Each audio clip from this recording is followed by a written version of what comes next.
Hello and good evening, race fans. Welcome to another DRL TV broadcast. Broadcasting tonight will be the Dynasty Racing League Indy 250.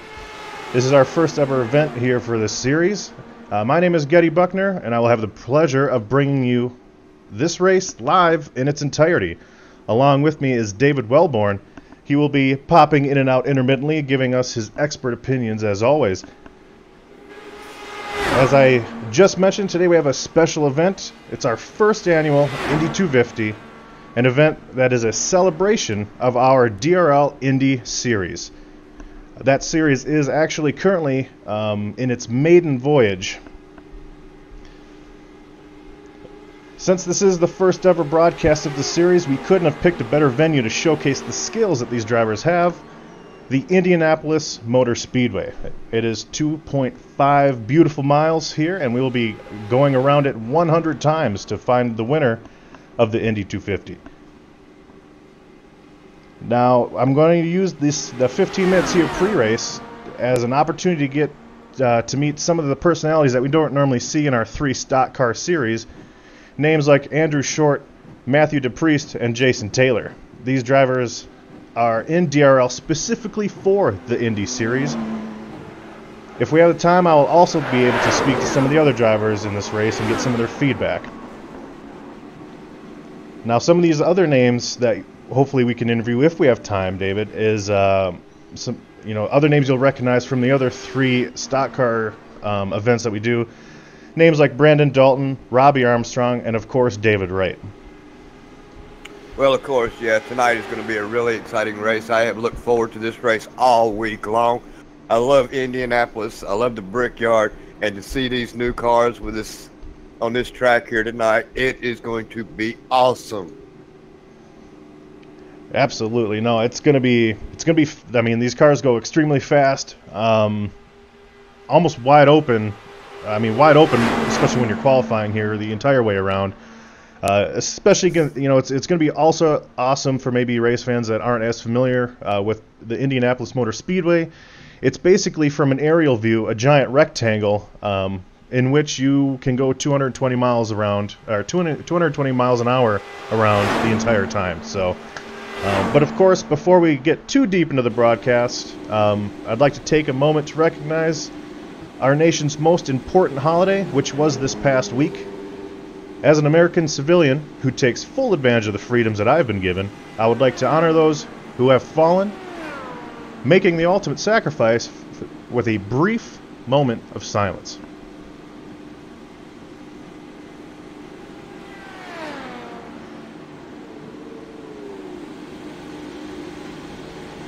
Thank you. Now, we're going to go to a quick commercial break. When we come back, we are going to try to delve into some of these, some of the series regulars and get some of their points of view on this race specifically. So when we return, we will get right to it.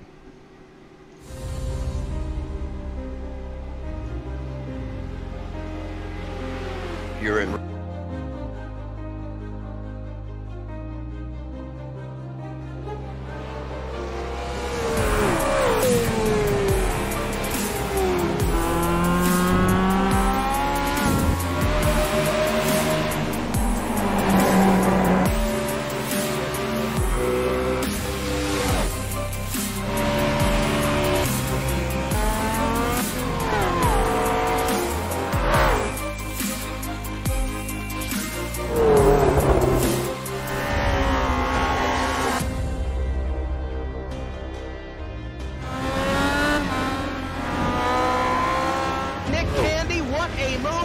The outside contact made. 56 slides it at a 4.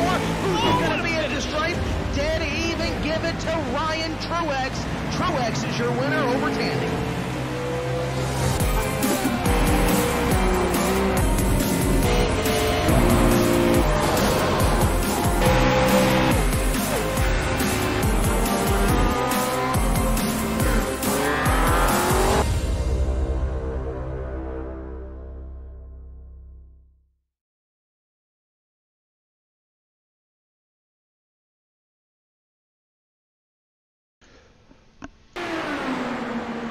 And welcome back. Thank you for being patient as we are going to speak with our current points leader, Andrew Short, as we will bring him in here in just a second. And then we will be going over some of the other things, such as points, standings for this series, for those who may not know, and things of that nature. Andrew Short, this is the booth. You got a copy? Hey, got a copy on it again. Well, Andrew Short, this is our first opportunity to ever talk to you in a broadcast setting, as this is our first broadcast of the Indy Series. Now, you've been with us all year. You actually have a win at Homestead earlier in the year. How do you feel competing out here tonight with some of the guys that maybe just show up for this special event? Yeah, we're fortunate enough to run with some pretty good racers in this series. I think they're pretty good drivers, and I think they know when to back out. They know who runs the series regularly. Not going to say they're going to not try to go for the win, but I think when push comes to shove, they're racing for. They're going to let the guys that are out here racing for points kind of have an edge, I hope. Right. Now, I've actually known you for quite some time. In my time that I've known you, Indianapolis Motor Speedway has just been a natural fit for you as far as simulation racing goes. What are you looking forward to any time that you come here? What's the one thing that brings you back to Indianapolis that gives you that success? I do better on tracks, like you said, like at Homestead, like at Indy, like when we go later in the year to Michigan or Atlanta, where you can really just run wide open. If you have to save your tires, you know, I'm comfortable driving behind. You know, I hear a lot of guys in practice, oh, the downforce, or, you know, when you're behind somebody in the turns, the downforce goes. I don't have that issue. I don't know if maybe it's going to happen to me later on, but in practice, I've been running behind people on purpose, trying to find that. I haven't found that yet, or had that issue. So comfortable running in big packs of cars and with no grip. Well, that's good, because that's what's going to happen today. As long as I don't have to brake, I seem to be okay. So exactly. I couldn't agree more as far as my driving style is concerned. Now, one last question here. Brendan Dalton, who, you know, there's no secret that he is kind of the willpower of this series as far as road course racing goes. But you seem to always get it done on ovals. Now, what kind of strategy do you have to maintain that gap ahead of Brandon Dalton, who has been catching, you know, the front of the point standings here, especially with all the road courses that we've done? What's your strategy? What's your game plan to make sure you maintain that points lead? Yeah, it's really easy. It's just finish in front of him on these oval tracks.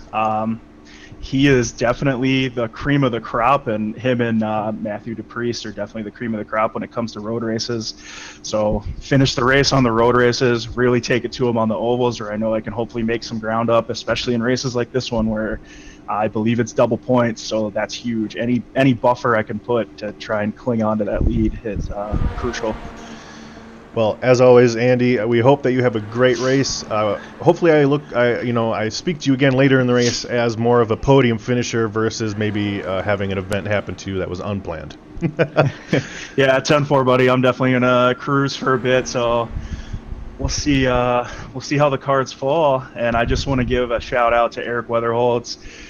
You, of course, up in the booth, broadcasting this one. David, for sticking it out with you. I know he's pretty excited for this one. I was kind of listening to the broadcast a little before. I was just sitting here on pit road. And Eric, for keeping this thing alive, man. We need some people. So if you want a road race, come out and join us. We'd love to have you. Awesome, Andrew. Thank you very much for your time, and have a great race. All right, guys. Good luck.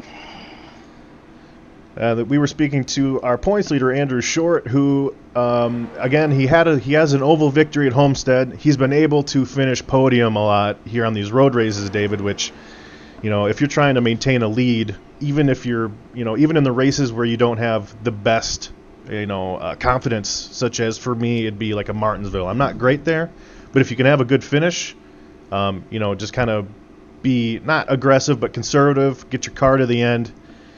That definitely goes a long way with keeping that points lead, especially when Brandon Dalton and Matthew DePriest seem to be eating up these road courses. Well, you know, that really surprises me here. I've not watched or joined in any of these Indy races or even jumped in to spectate them. But, you know, Brandon Dalton, he seems to be having a lot of bad luck, you know, when it comes to the the trucks, the cars, and the cups, you know, and then to come find out that he dominates here on road courses really is an eye-opener for me. That just lets me know that he is really a lot better driver than what I gave him credit for. And it seems to be, now that I know this, I go back and I think about it, you know, most of his wrecks are not really his fault. He's just caught up in something that he couldn't avoid. Yeah, no, I mean, you see, especially with the road course racing aspect of the series, you'll see a lot of guys that maybe surprise you as far as their skills on a road course. Daniel Hallis has been in a couple of road course races with us. Tater Bowman has been in a couple of road course races with us. James Pandolf, David Wright, and these guys, they're not racing back there just, you know, holding down last place. They're up there and they're competing. And it's great to see, especially in a predominantly oval-dominated league such as this, you know, such as Dynasty Racing League. You see these guys, they have the skill to come out here and put down, you know, good lap times on these road races. We just, you know, as far as the season, you know, as it progresses, we just need, you know, a little bit better turnout. You know, a lot of people are scared of it, but we're definitely helping. We're trying to make it. Eric Weatherholz is actually trying to make it so that we can get guys in here that, you know, if they're a little scared, maybe they can get, you know, line assist going or something to get these guys in here and kind of stoke the road course racing fire, if you will. Right. Y'all going to be running the Glen? We absolutely are. That'll be later in the year, and I will invite Eric Weatherholz in later, especially maybe during a caution if we have one. He's going to go through some of the highlights of, you know, what we're doing here as a league. You know, we've got, you know, certain events that are noteworthy in this series, the Glen being one of them, Indy being another, Texas will be another one, and he'll explain all that a little bit later in the broadcast. As of now, I do want to bring in our challenger to the points lead, Mr. Brandon Dalton, so I'll be bringing him into the broadcast booth here. Hopefully he's ready for us. Cool. Brandon Dalton, you got a copy, buddy? This is the booth. Yeah, how are you guys? Doing well, my man. Well, again, we have a good turnout tonight. It's going to be about 25 drivers-ish, maybe a couple more to join here. But you've been here all year, as we spoke with Andrew Short earlier. He's been here all year as well. And, you know, what sort of thing do you have to do today to preserve the actual points, you know, the points position that you're doing, as, you know, because that's obviously, this is a special race, but it is just another race in a series of 20 that you need to perform well at in order to get that championship. Sure, the old adage, first you must finish to finish first. Exactly. Keeping the car clean, staying out of trouble, that's going to be the bulk of it. I'm curious to see how some of these people handle the draft and the tow. I don't know how many laps they've had at this speed, but we'll see. I'm happy for the turnout, no matter how it goes. I'm sure it'll be fun. I want to thank everybody for putting it on. And we'll see. We're just going to try to run it clean and do what we do, and hopefully we're there when it counts. Yeah, absolutely. You know, again, I kind of called you the willpower of this series so far. As, you know, the road course races you have no issue with, you and your teammate Matthew DePriest. On the ovals, you are our oval winner defending. Like, you did win our last oval series at Vegas, but I know that's probably not the strongest thing for you, at least as, you know, when you compare it to your road course racing. So, sure. I mean, what sort of things do you kind of plan out when you go to an oval race, knowing that it's so tight and competitive? It's more or less knowing who you're going to be around and having a good strategy, making good calls whenever the random cautions and unique situations come up, spur of the moment, kind of knowing beforehand what you're going to do given those certain scenarios. And a lot of it's just knowing when to give. I see a lot of issues with that. I struggle with that starting out in Cup Car Oval. You know, I was almost Max Verstappen-ish. You know, I was aggression, and sometimes you just got to let things go and save your tires and just hang in there. Pick your points, you know. No, it's very well said. Now, before we go, it's not often that we get to broadcast you, especially in the IndyCar setting. Is there anyone that you want to give a shout out to? Sure. Shout outs. I'd like to thank DRL, of course, for putting this on.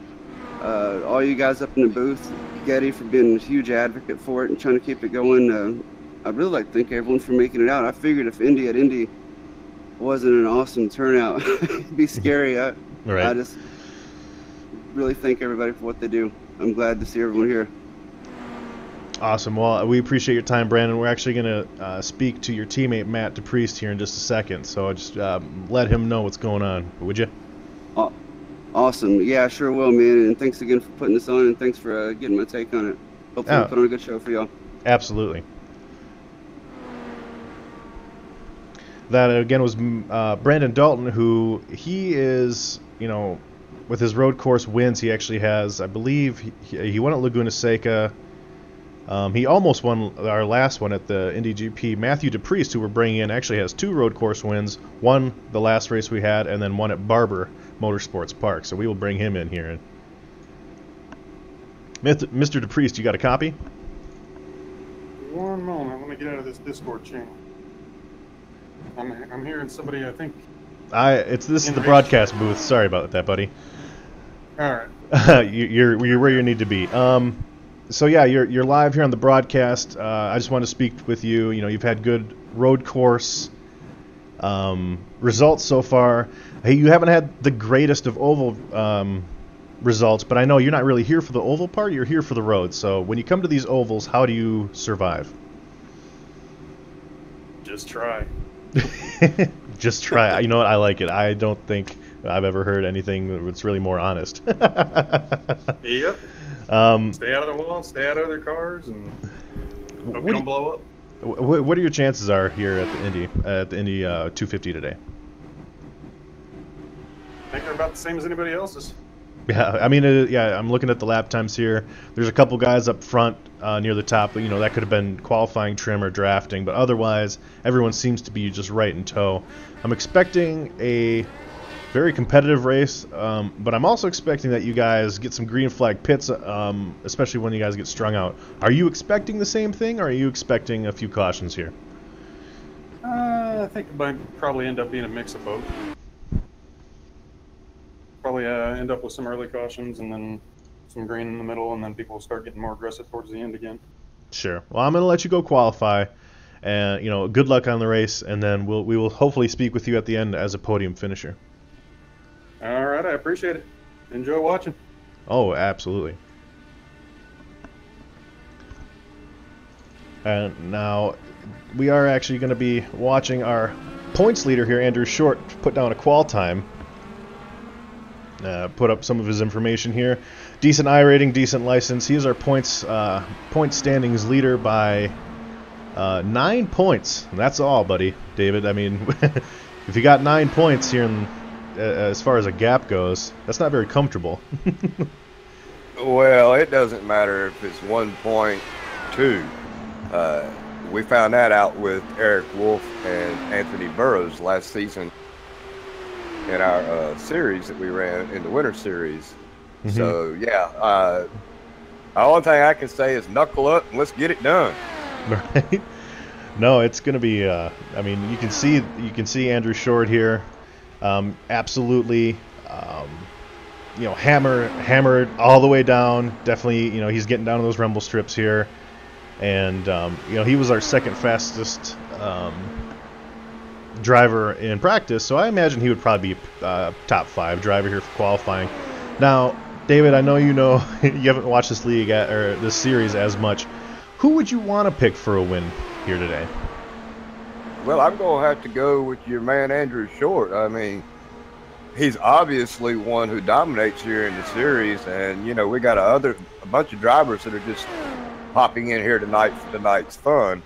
Mm-hmm. I don't think they have the experience in these cars as much as he does. And, you know, the reason I asked about Glenn is because that's the only track I've really ran in this car, and I consider myself pretty good at that. So sure, when we come to the Glen, you might see me out on the track here versus being up here in the broadcast booth if we decide to broadcast any more of these races. Mm-hmm. But that's going to be solely dependent upon the viewers that we have tonight. Yeah, and you know, one of the things as we watch Andrew Short complete his lap here, it looks like that'll definitely hopefully be about a top 5 qualifying position as top 10 as Jonathan Schwartz has actually taken the pole here. Alexander Russell in second with the second fastest time, and you can see these lap times are so close. And it looks like Anthony Burrows is actually joining us as well. So I'm looking at the amount of cars we have, somewhere around what, 27? It looks like. Correct me if I'm wrong. Trying to see if anyone here we can ride along with, perhaps a Dustin Musil here,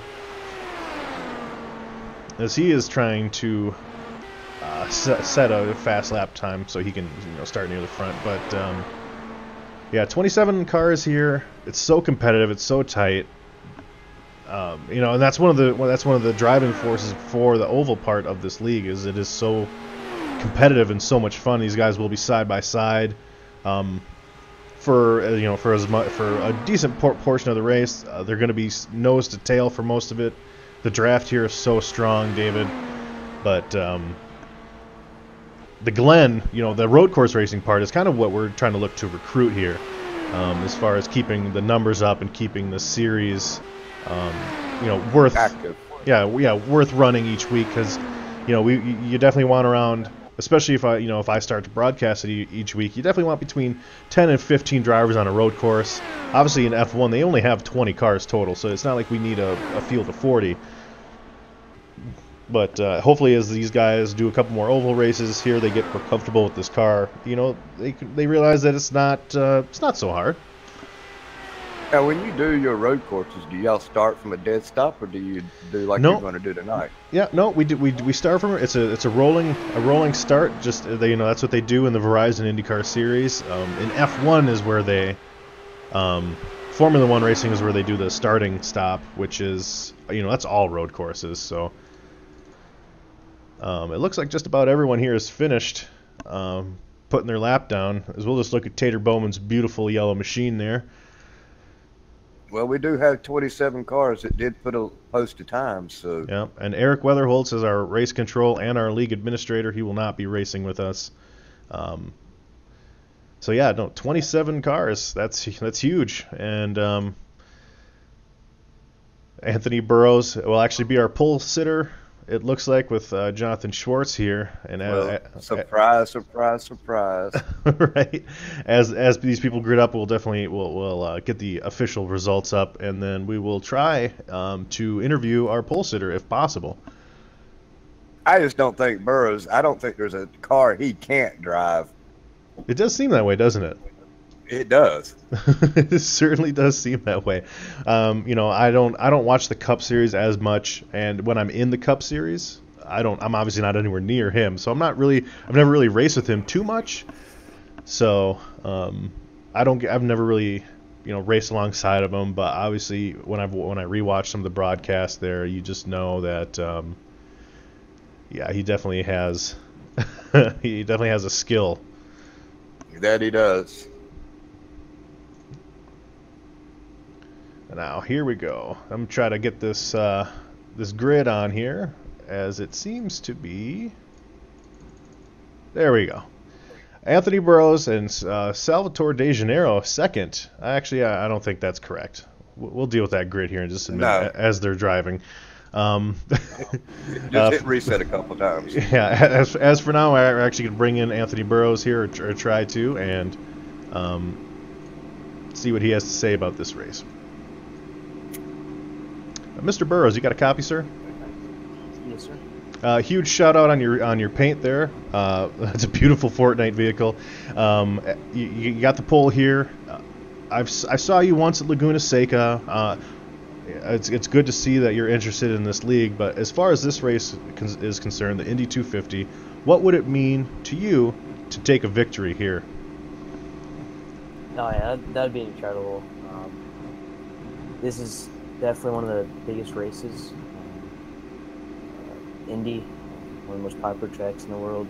To be able to win here, that'd be awesome. It didn't have a ton of practice going into this, so hopefully we get some luck on our side. Go out there and get it done today. Yeah, now certainly, you'll have the, you won't have the benefit of getting the practice time, but you will have the, the benefit of being just a skilled racer in general. Would you have any I guess, strategies to keeping up front here, knowing that track position here is everything?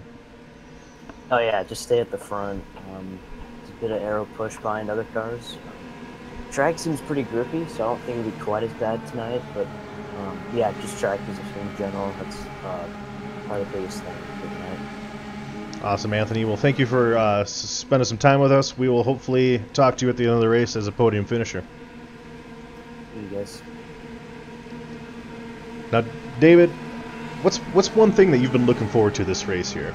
I mean, as we're just about to go green here in about half a lap. Well, you know, there's no contact sport in this one here, so what I'm looking forward to is to see how close people utilize this draft and learn to crack the throttle just a little bit as they are exiting these turns, because these cars will get really, really, I wouldn't say loose, but it would get a pushing effect on you when you come off these turns because of the draft. And if you're not used to that in driving Indy cars on ovals, you're going to get a wake-up call when you head off down into turn one. Yeah, because it's insane. For that would definitely be called understeer here, as these guys are just getting ready to take the green here. Well, the thing about it is I do a lot of IndyCar racing at USA, the old California track. And you're talking about when you come off these turns in behind the car, I mean, it just wants to ride right up to the wall with you. And I'm pretty sure that's exactly what's going to happen here tonight as we go green flag racing. Yeah, we go green flag racing here, 2x2 here, all the way through the field. Anthony Burrows is going to get a little bit of a jump here with Jonathan Schwartz following closely behind. And you're going to see these guys, as they're already 2 and 3 wide, you're going to see these guys protecting the very bottom of the racetrack here. There is no out of bounds in Indy. You can pass no matter what line is where or anything. As Jonathan Schwartz actually got a huge run on the outside there, taking the lead from Anthony Burrows. But you can see these drivers just blocking and jockeying for position, and this is that's officially lap 1 here in the books. That was quick. That was quick, as we will ride on board here with Anthony Burrows, and that's what 220 miles an hour looks like, as he's got it pegged all the way down to the rumble strips. Looking back, you can see the 58 of Jonathan Schwartz, the South Tour de Janeiro. Kenneth Lehman, and you can just see him just spread out 3 wide, trying to protect their positions. All I got to say is these gentlemen are doing a heck of a job. I mean, they are all over the place. Like you said, they got their own line. Each individual car is running a totally different line, as you see them 3 wide as they head off across the start-finish line and head off here into turn 1. This is amazing. And we were riding on board with Jason Taylor, and you can see this is what it looks like to be in the midst of the pack here. It is just absolute chaos. All these cars are flying all over the place. As we look behind them here on the straightaway, 3 wide again, not uncommon here, especially as these guys are still so bunched up. The draft will kind of sort itself out. Tire wear will kind of sort itself out here, as far as kind of getting these drivers to spread out just a little bit. But for those first few laps, after a restart of some sort, it's just utter chaos. Well, it didn't take Anthony Schwartz too long to jump up there and grab himself a lap. Yeah, and a name there in second that I don't get the pleasure of speaking about too much here is as we ride along here with Chris Stouffer. Started 11th, he's already up to 2nd in 4 or 5 laps here as he's challenging on the outside of Jonathan Schwartz, trying to keep him pinned down, make him put some wear on some of those tires there that he has. A few different strategies here. You can be kind of aggressive. Whew, you see him duck out there. Wow. You're talking about great car control. I mean, these gentlemen have got car control all over the place. And we got a car on the wall. The yellow flag is out. Just as I said, we had great car control. That looked like Luke Short, who was actually stuck in the fence, as we are currently looking at Luke Short, as he will definitely tow his vehicle there. Let's backtrack a little bit there and see kind of what happened there to Luke Short. all of a He's sudden. going to be on there for some extensive damage as the front wing is completely gone. Mm-hmm. And it looks like he's got some toe damage as well. Yeah, now for some reason I'm having difficulty actually getting this replay to you. It seems like him getting in the fence actually kind of glitched out the whole thing here, so we'll try one more time, and it's not even letting me back up and watch this. But It could be a blink. He probably blinked out, which is what caused the initial contact to start with, and when that happens, you can't grab the replay. Yeah, unfortunately, we're not able to grab the replay. We kind of saw it out of the corner of the broadcast. Luke Short got a little bit of high there, scraped the wall, and the thing is with these cars, there's no. I mean, you can bust off the front wing and you can get that replaced. You can kind of, if you get a little bit of suspension damage, you can kind of tinker with it. But other than that, these cars have to be pristine, or else they will not have any speed at all whatsoever. And yeah, no, it's very unfortunate to see a driver, kind of get out of the race here lap 6, because with the amount of damage that he had, he will definitely not be continuing. I was able to grab the replay on my end, and it looked like the 09 just come up and barely made contact with his rear tire on Mr. Short's left front tire, and just sent him sailing right into the wall. That is the 09 of Anthony Russell? Alexander Russell, yes, sir. I'm trying to see if I can get a replay of that, and it's just not happening. So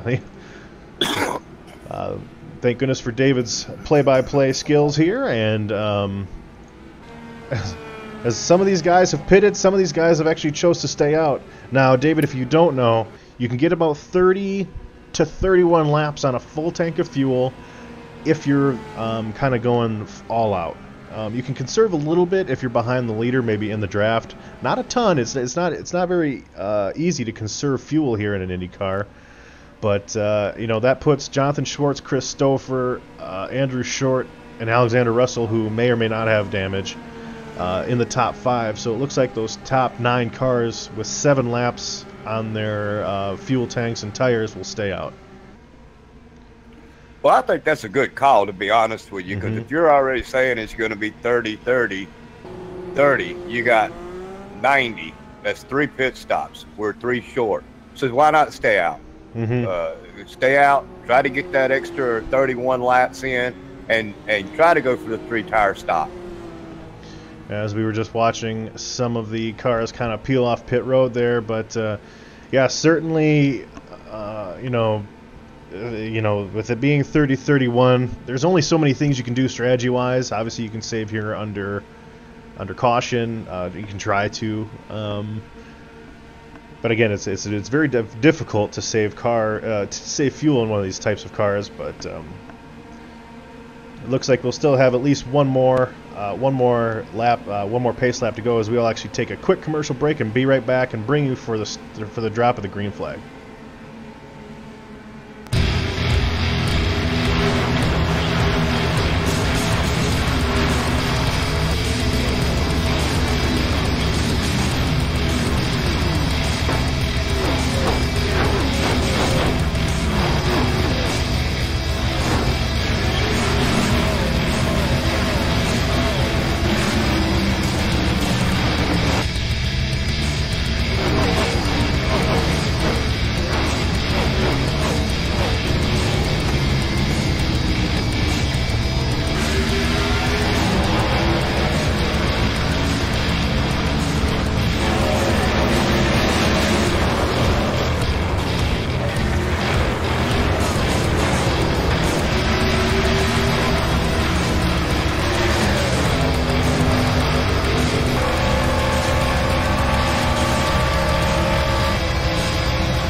And welcome back, ladies and gentlemen. Sorry to cut that short, but it looks like we are just about ready to go live here, as the lights are off here on the pace car.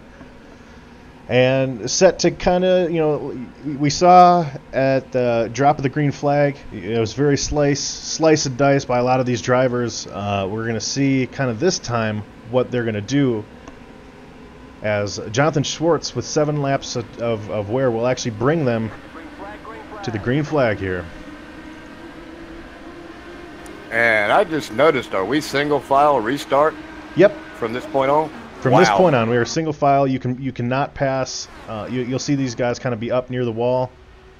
You cannot pass to the right. You can't pass to the left. You can pass to the right. So you're going to see all these guys on that restart being way up next to the wall. As Andrew Short, we spoke with him earlier, has made that pass on Jason Taylor to come up and take that 3rd spot away, as Chris Stouffer takes that 1st spot away from Jonathan Schwartz here, as the top 4 looks to be just about single file. As I say that, of course, Jonathan Schwartz looks to the outside of Chris Stouffer, and we're actually going to come behind these guys, and we're going to look at Robbie Armstrong and see what he's looking at here. 3 wide. Wow. 3 wide all the way through that turn. Oh my God. As we were looking at Robbie Armstrong here, quick look at him, and yeah, these guys are just jockeying for position, as it looks like, yeah, the battle up front is absolutely insane right now. It's just almost 2 by 2, as Andrew Short had it for just a second, and then gives it right back to Chris Stouffer and Jonathan Schwartz.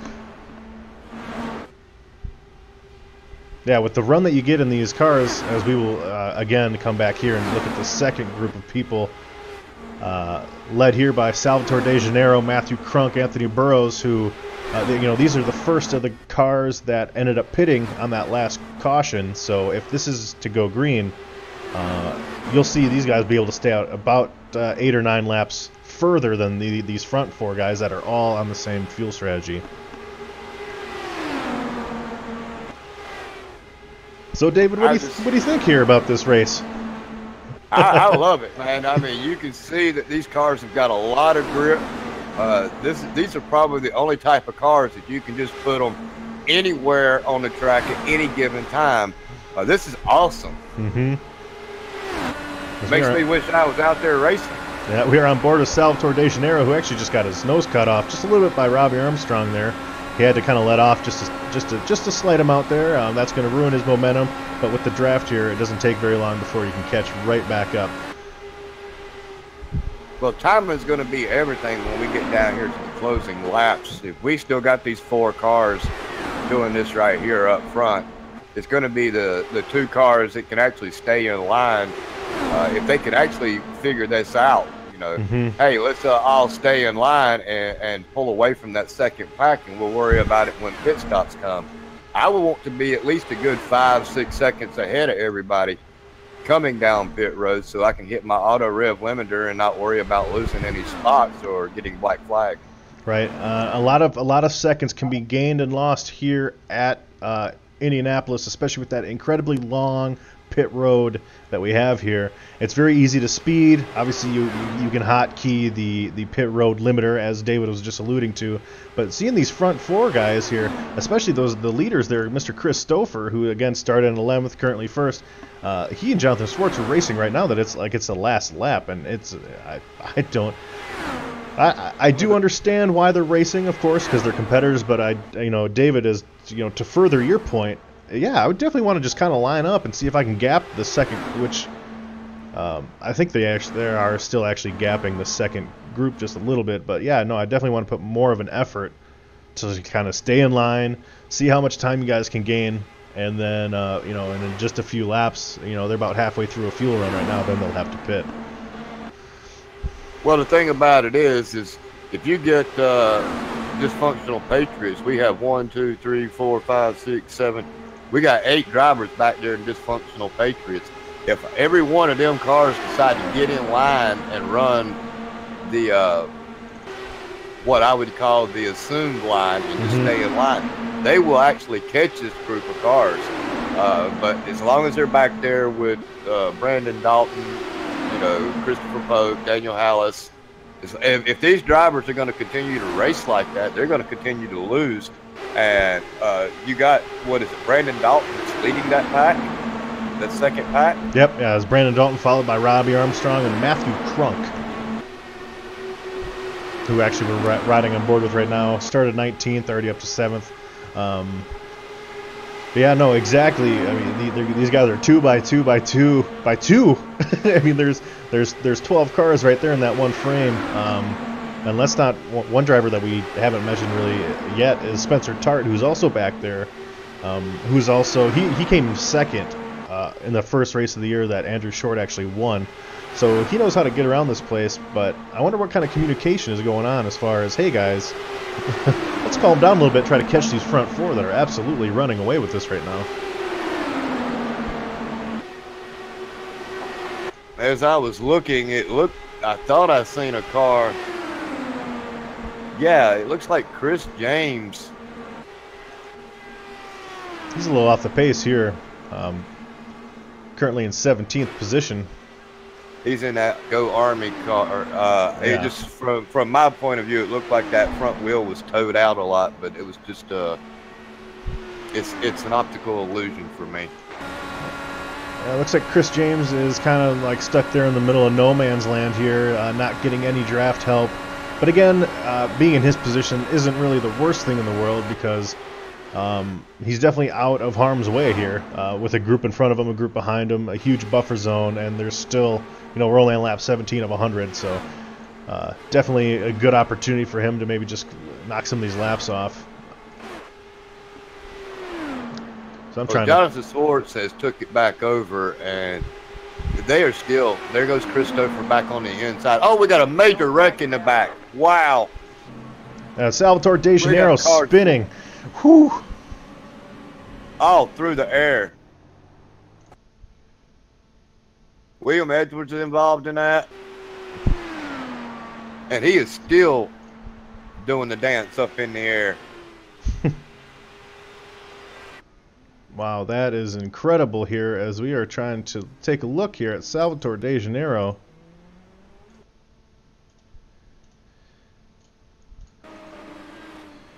And I'm not...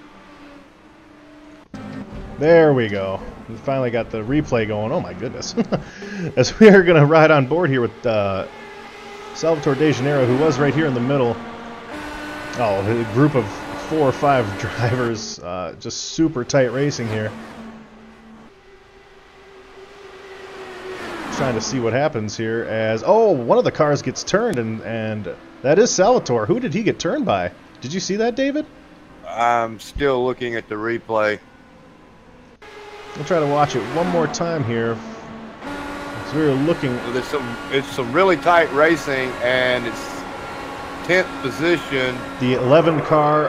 The 11 car, yeah. Yeah, the 11 car. Who is driving the 11 car? I cannot. Eric Johnson. Yeah. Wow, that is very unfortunate. But see, it looks to me like it was Salvatore's fault as he come down. Eric had no choice but to tag him. Or at least that's my view anyway. As they were both, it still looked to me like Salvatore was coming down. And at that point, I mean, he's already committed to his line. Yeah, as we're just riding on board with some of the guys, kind of seeing what the smoke looks like and all that stuff. Driving through this replay. Yeah, it's certainly not what you want here, but as we will go back to live here, and we will see that there are just a couple drivers that decide to stay out here. Andrew Short will retake this lead over with Robbie Armstrong and James Pandolf behind him. Everyone else behind him will have pitted here. Christopher made a bad mistake on pit road. He overshot his pit and had to back up.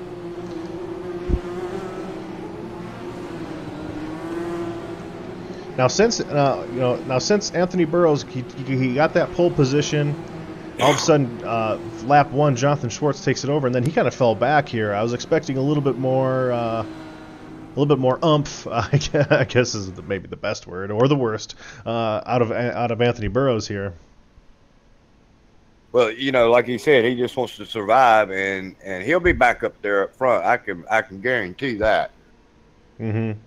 He's just riding right now. I mean, we still got 80 laps to go in this race. As Andrew Shorts comes around, he's going to get him a lap led for the valuable bonus points. And I do expect to see Robbie Armstrong, James Van Dolph, and Andrew Short come in to pit here this time by. I don't think it'd be a great call to stay out with 20 laps and 14 laps on your tires. Right. Is there any way you could go down and maybe try to grab Salvatore De Janeiro for me? Sure. Try to get a word with him, see what he has to say about that last situation.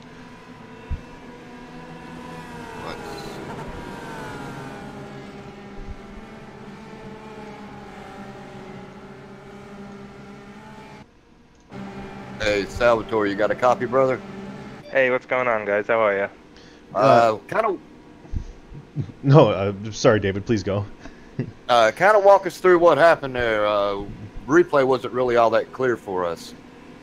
Yeah, the previous caution happened, and when that did, I decided to go in the pit, and it put me a little bit back in the middle of the field. So, we were just racing hard there, and we were working with Spencer Tart. I was with him moving through the field, and I was holding that middle lane coming around the turn, and from my point of view and from watching the replay, it looked like I didn't even move from the middle lane. I was just coming around the turn, and 14 just, I don't know, it just, from my point of view, it just felt like he came up behind me and it just hooked me, and then I just went for a wild ride there.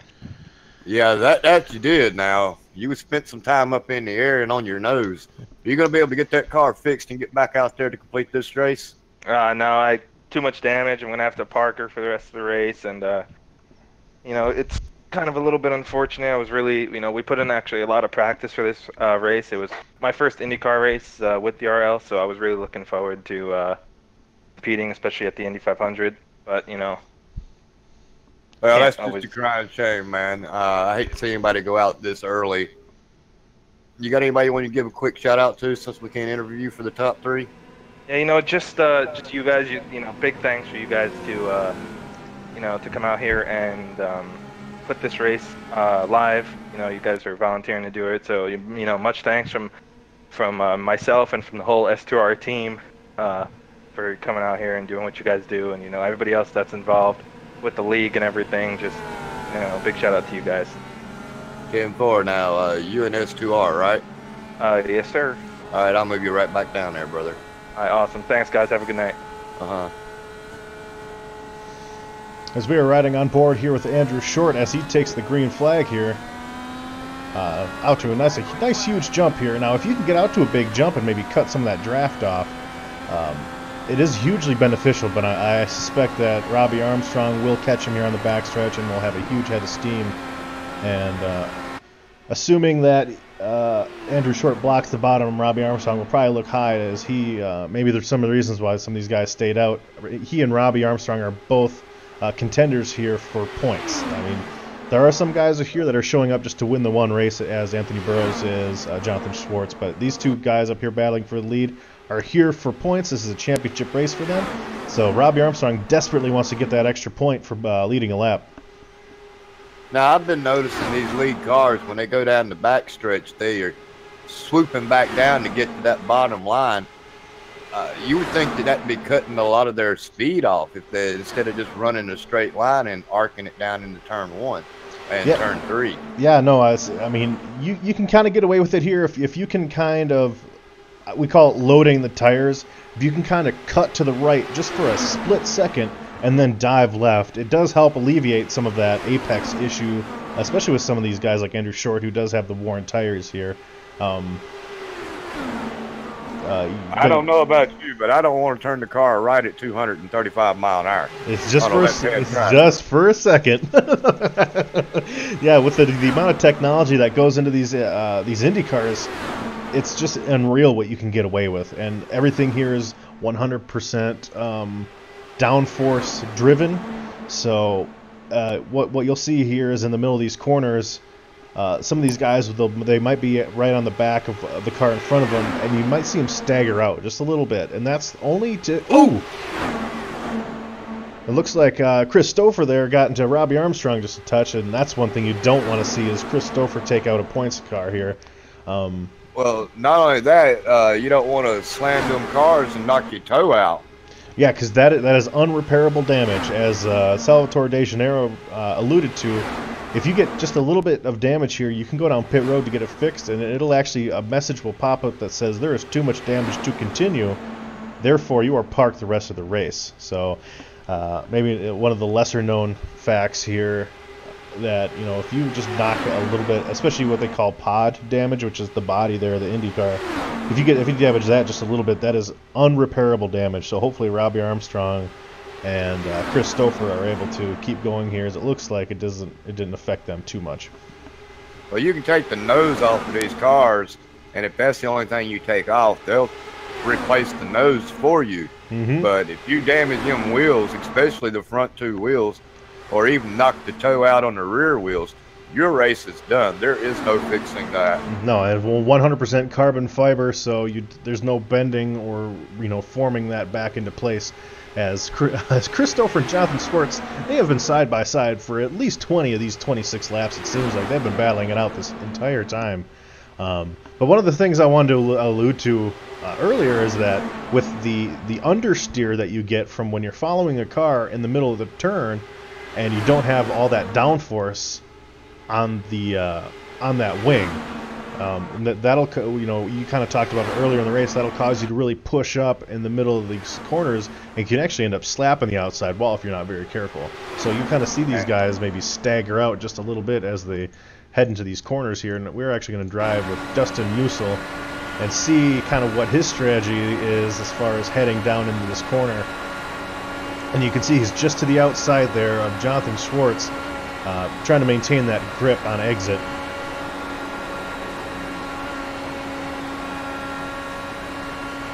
Now this is an awesome shot right here. You see him get a really big run. Yeah, no, and the problem is as big of a run as you get, it doesn't seem like you can really do anything with it, because the other cars are getting such a huge run as well. As one thing we need to start focusing on here at the tail end of this pack, Mr. Andrew Short will have to pit within 2 or 3 laps. James Pandolf, right in front of him here, will have to pit in about 8 laps, and Robbie Armstrong, our leader, will have to pit in about 3 laps as well. So those are the guys that stayed out, maybe banking on a quick caution or something like that. Ooh, as Anthony Burrows is actually looking here on the inside. And you said he wasn't going to be a contender. I said I was surprised with how... Oh! Musil just went around, I think. Yeah. Dustin Musil will go around here, and that is the break for Andrew Short and Robbie Armstrong that they were looking for, but unfortunately it comes at the cost of Dustin Musil, who's following here behind. It looks like he might actually have slid up into... God, who was that? Chris Stouffer. The white car. Yeah, Chris Stouffer, and he actually ended up taking out... Unfortunately, he ended up taking out, as we will ride on board here with Jason Taylor, and just nowhere to go. Look at this. Boom! Yeah, I don't believe he's going to be able to continue this race. No, neither one of those drivers. Is jacked up. And Jason Taylor is actually a points series regular here. And again, this is the break that Andrew Short and Robbie Armstrong were looking for, as they will definitely pit, but not the break that Jason Taylor needed, who is here for points, and now he will be finishing somewhere at least in the 21st position, it looks like. He and Dustin Musil both. Well, as these guys will start to pit here and shake out this track position, me and David are going to take a little bit of break here for DRL TV. We will be back momentarily.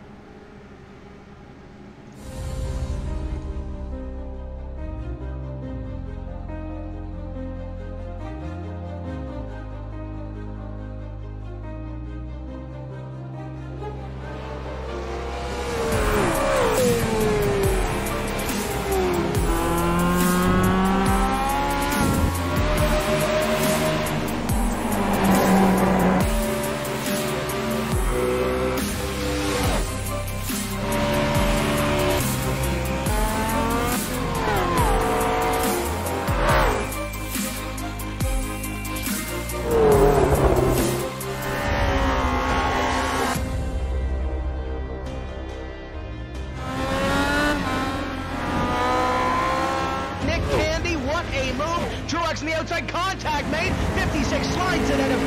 Who's going to be into the stripe? Dead even, give it to Ryan Truex. Truex is your winner over Tandy.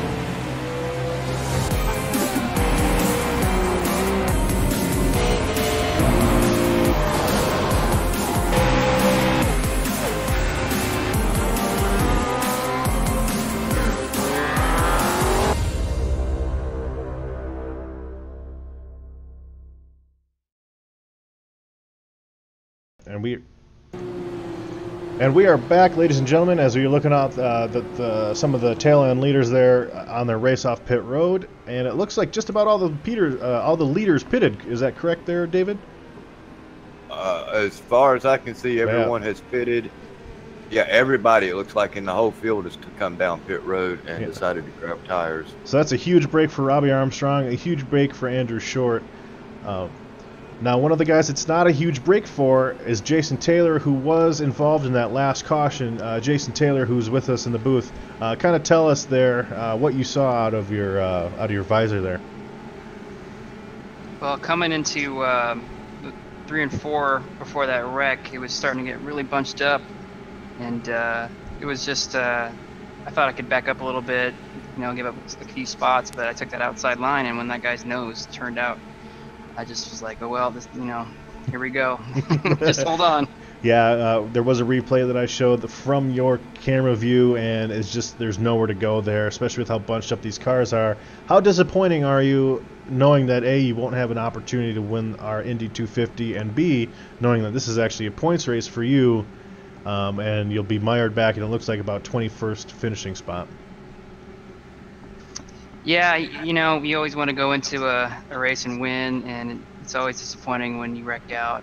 Everybody's really fighting hard in this one, and there's a lot of great racers, so, hats off to everybody that showed up today. But, yeah, it's disappointing. This is my second oval that I've wrecked out on, and, I'm trying to get, back on track to stay in the top 10 for points, but, I just take one race at a time, and, whatever happens, just keep racing hard and, try to be clean. Yeah, you do have too much damage to continue. Is that correct? Yeah, it looks like my nose is ripped off, and actually, look. Well, it's done. One of the things that I can't say to everyone in this race, but I can say to you is, enjoy the rest of the week. But we will see you next week in Montreal for the duels, I imagine. Correct? Yeah, I'll be there, and I'll try to bring my best game. Yeah, no, absolutely. There's no issues with your road course racing, that's for sure, as you've been a consistent podium finisher behind Brandon Dalton and Matthew Dupree. So we look forward to seeing you next week, and have a good rest of the day. Sorry about your luck here at Indy. Well, hey, thanks for having me. Yeah. Well, since we got you up here, you want to get a quick shout out to anyone? Yeah, I'd like to thank my wife and daughter for allowing me the time to come out here and follow my dreams of sim racing. So I appreciate that. That's a big 10 for there. Absolutely, no kidding. Well, Jason, have a great time there, and we'll see you next week. Thanks, guys. As we are on board here with Jonathan Schwartz, as he is set to take this field back to green with Anthony Burrows, Brandon Dalton, Chris Stouffer, and Robbie Armstrong with the top 5 here. As it looks like there's a little bit of a putter back there, as I saw Andrew Short dive low, trying to get below maybe a car that didn't have the greatest restart. Again, with these restarts being single file, you kind of got to be aware of what you can and cannot do before the start-finish line, so hopefully that doesn't come back to bite Mr. Short. As Anthony Burrows is actually looking inside of Mr. Schwartz here. Wow. As we are looking behind Anthony Burrows, right at the car of Chris Stouffer, who obviously didn't take too much damage on one of those earlier cautions, as he and Jonathan Schwartz, Brandon Dalton are all battling it out, and they are 3 wide coming down the front stretch. Who will lead that lap? I don't know. Stouffer. I don't know. Who knows? It's absolutely crazy. I think if it stays like this right here, we're going to end up seeing a 3-wide finish. I mean, these cars are just all bunched up together. Within the top 10, it looks like even we go all the way back. You got Taylor Bowman. he's still in the top 11, and he's just outside of the top 8, 9. And again, talking about the slipstream earlier, as you can see, Anthony Burrows are kind of be offset from Chris Stouffer there, or actually Jonathan Swartz rather, going into those turns. Yeah, no, absolutely 2x2 all the way back here, as it looks like Andrew Short. He's rounding out our top 10, yeah, but right behind him, Tater Bowman. And again, let's ride here with Eric Johnson. I'm going to ride on board with him and see what it kind of looks like as you're riding, a few rows deep into the lead pack here. And again, a quick apology here to Eric Johnson, the 11 car. He was not the one that took out Salvatore De Janeiro. It was the 14 of Matthew Crunk. Just to talk about that one caution, I had actually called out the 11 car. It was not him. As you can hear Eric just lift a touch. You can hear him just burp the throttle as heading into 1 and also into 2. Now turn 2 notoriously is the troubled turn here, as it seems to be just a little bit tighter than the other 3. And here, with a rectangle, you wouldn't think that would be the case.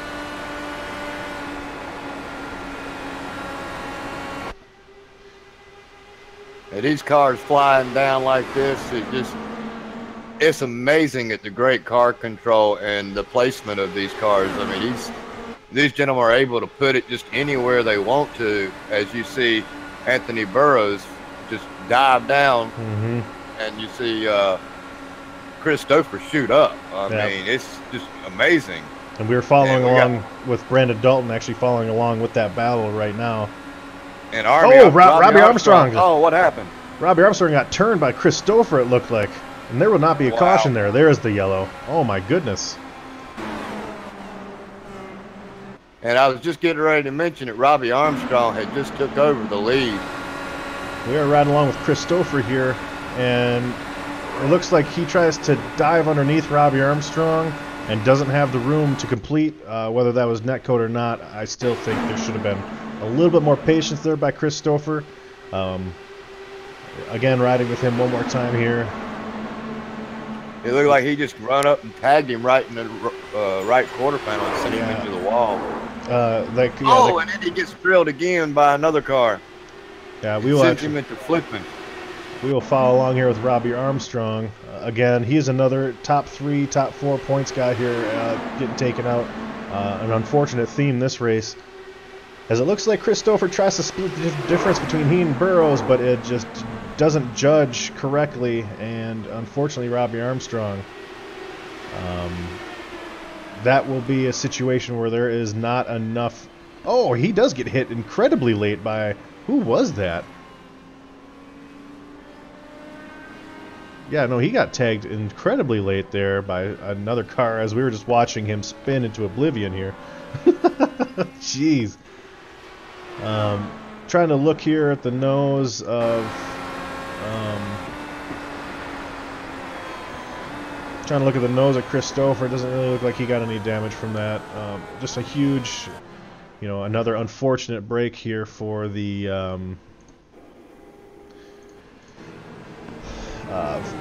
car of Robbie Armstrong, who he had a great race. He used the pit strategy he used this pit strategy to get up front. He was able to stay up front, and we'll see if maybe there's a car here with 7 or 8 laps on their tires that wants to get up to the front.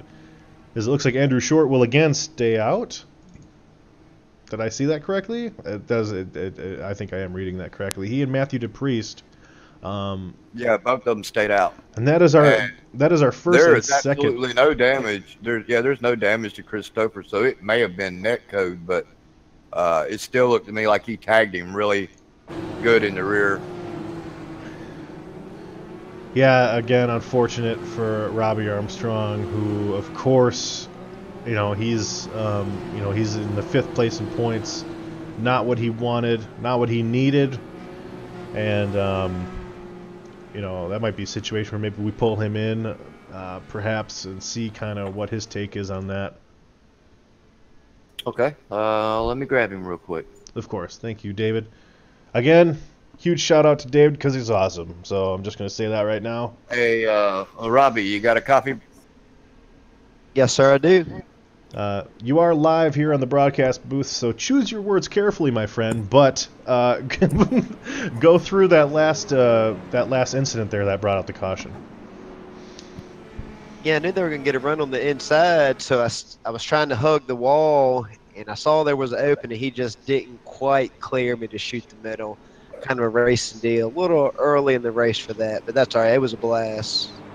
Yeah, now, Robbie, you are one of the regulars here. You're here week in, week out. You're here for the roads. You're here for the ovals, but of course it's going to be heartbreaking when you miss out on the biggest race here of this series. You know, again, I don't know, do you have any other thoughts or anything that you'd like to add? Well, first, I want to thank y'all for broadcasting. It's been excellent. I'm not really a road racer. I've always just done ovals, and when they started this, I was like, yeah, I'll do it. And it is pretty awesome to drive these cars, even in the road courses.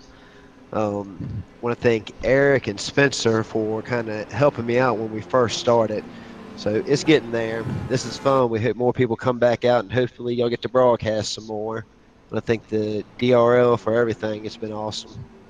Yeah, Robbie, and while you're in here, I want to give you a huge shout out. You are actually one of the drivers that decided to come in here in the series and really being an unexperienced road course racer, especially in these cars, which it can be difficult. You said, you know what, I'm going to learn, and that's a mindset that I think I wish a couple more people in this league would do. That way we could get, you know, upwards of maybe 15 guys on some of these road courses. So a huge shout out to you, Robbie. You're a good sport, and hopefully we see you next week at Montreal, and I'll either be out there with you racing or I'll be broadcasting. So we'll see you next week one way or another. Yeah, I appreciate it. I wouldn't have missed last week, but my son's baseball game went over, the week before, so I'll be here. Some things are just a little bit more important. Yep, family is always important. All right, yes, sir. Y'all have a good night. Yeah, you too. Could you, Robbie, could you remind us where you were? Were you race chat? I was just in race chat. All right, again, that was Robbie Armstrong. A huge shout out to him. 5th in points. This won't be damaging. This won't be detrimental to his season. But again, a huge blow as the Indy 250 here. That's the Daytona 500. That's the Isle of Man. That's our biggest race. So heartbreaking for him. As Andrew Short will waste no time bringing us back to green here. With Matthew DePriest right behind him, and those two did not pit. Anthony Burrows will be the first car behind these guys that did pit. And he's on a move. He's up underneath Swartz, and I think he's going to get him clear here.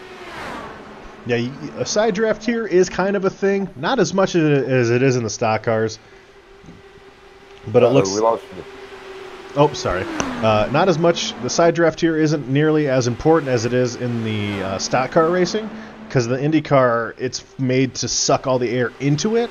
That's kind of what you can see from the front wing here, as Andrew Short and Matthew DePriest are having an interesting battle here for the lead, as Matthew DePriest will get that lap led. And you can just kind of see this snake. These cars snake around looking for the car in front of it to get that extra draft assistance, if you will, because you can suck up to the car in front of you just so fast. As Jonathan Schwartz. Wow. See, man, I love how they can turn that car like that and come straight down in the bottom of the track on a hairpin and then shoot back and keep it lined up. That is absolutely amazing. They can do that. We are going to do an instant replay of that as we are riding on board with Andrew Short. And you will not see Jonathan Schwartz until right here as he just dives, and that will actually allow him to take the lead. What an enormous move by Jonathan Schwartz, having the cojones to pull that off.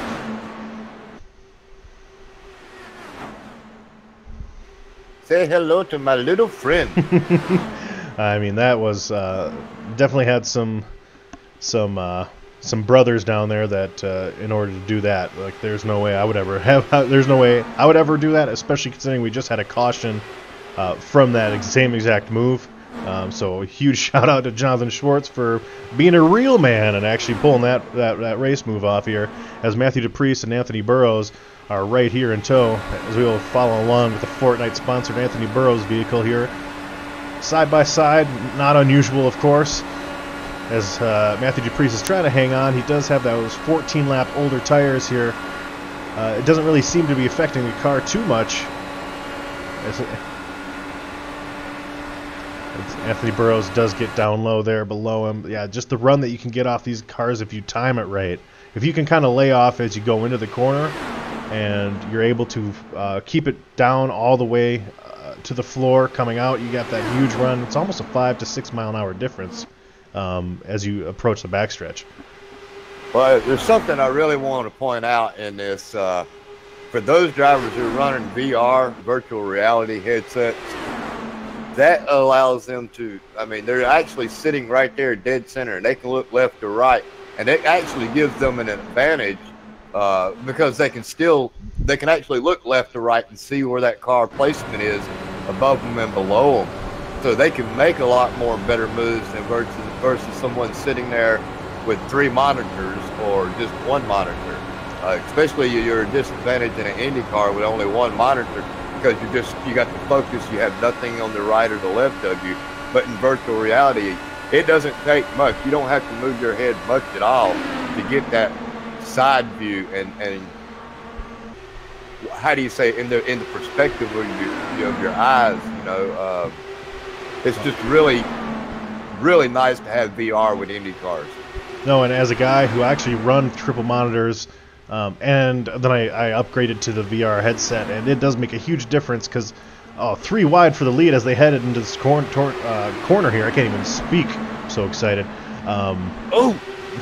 Man, they almost made contact. And you could see in that shot, you could see him jumping to the right real quick before they dive left as Jonathan Schwartz is looking inside Anthony Burrows here.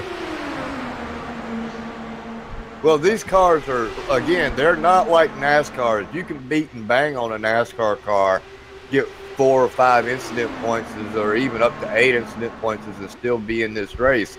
You get a 4 incident point, and it, depending upon where you have been tagged at, your race is done. No, and that's absolutely true. These cars, if you get any pod damage, if you get any wing damage, you can of course get the wing damage fixed, but otherwise that's your race. It's over. There's some times where you can get a little bit of damage fixed, but since these cars are so aero dependent, if you come out and they didn't repair the damage perfectly as if it were you starting the race, you can definitely feel it. You'll get a lot of oversteer, which is basically, that's the term for when your back end steps out, you get loose. It'll just snap loose. So if you don't have the correct amount of downforce, your race is basically over. Yeah, IndyCar is definitely a no-contact sport. As we're getting ready to come up on halfway here, this has so far been an awesome race. I have enjoyed being up here in the booth with you. Oh, it's always a pleasure. It makes me really wish I had decided to run this race instead of broadcasting, but I'm enjoying it either way. Well, again, we'll speak to it real quick. We have plenty of ovals coming up in this series that, this is everyone's welcome. You don't have to just be part of the Dynasty Racing League. You don't have to be part of anything in particular. If you want to come race with us and we've got the room, you're more than welcome. We're always recruiting for it. The more important thing that I'm stressing today, because I'm actually I am a series driver. I'm 4th in points, and I wanted to take this opportunity today to broadcast just the awesome racing that we have here.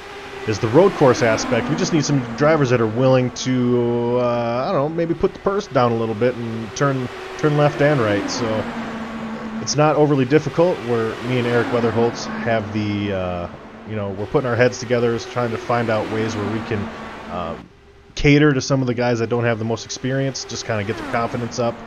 And as soon as we get that, this series could last forever. I mean, this should be a DRL staple here. You can see that the racing is so incredible. There's no reason why this shouldn't be part of, the weekly broadcast regimen that we have here at Dynasty Racing League.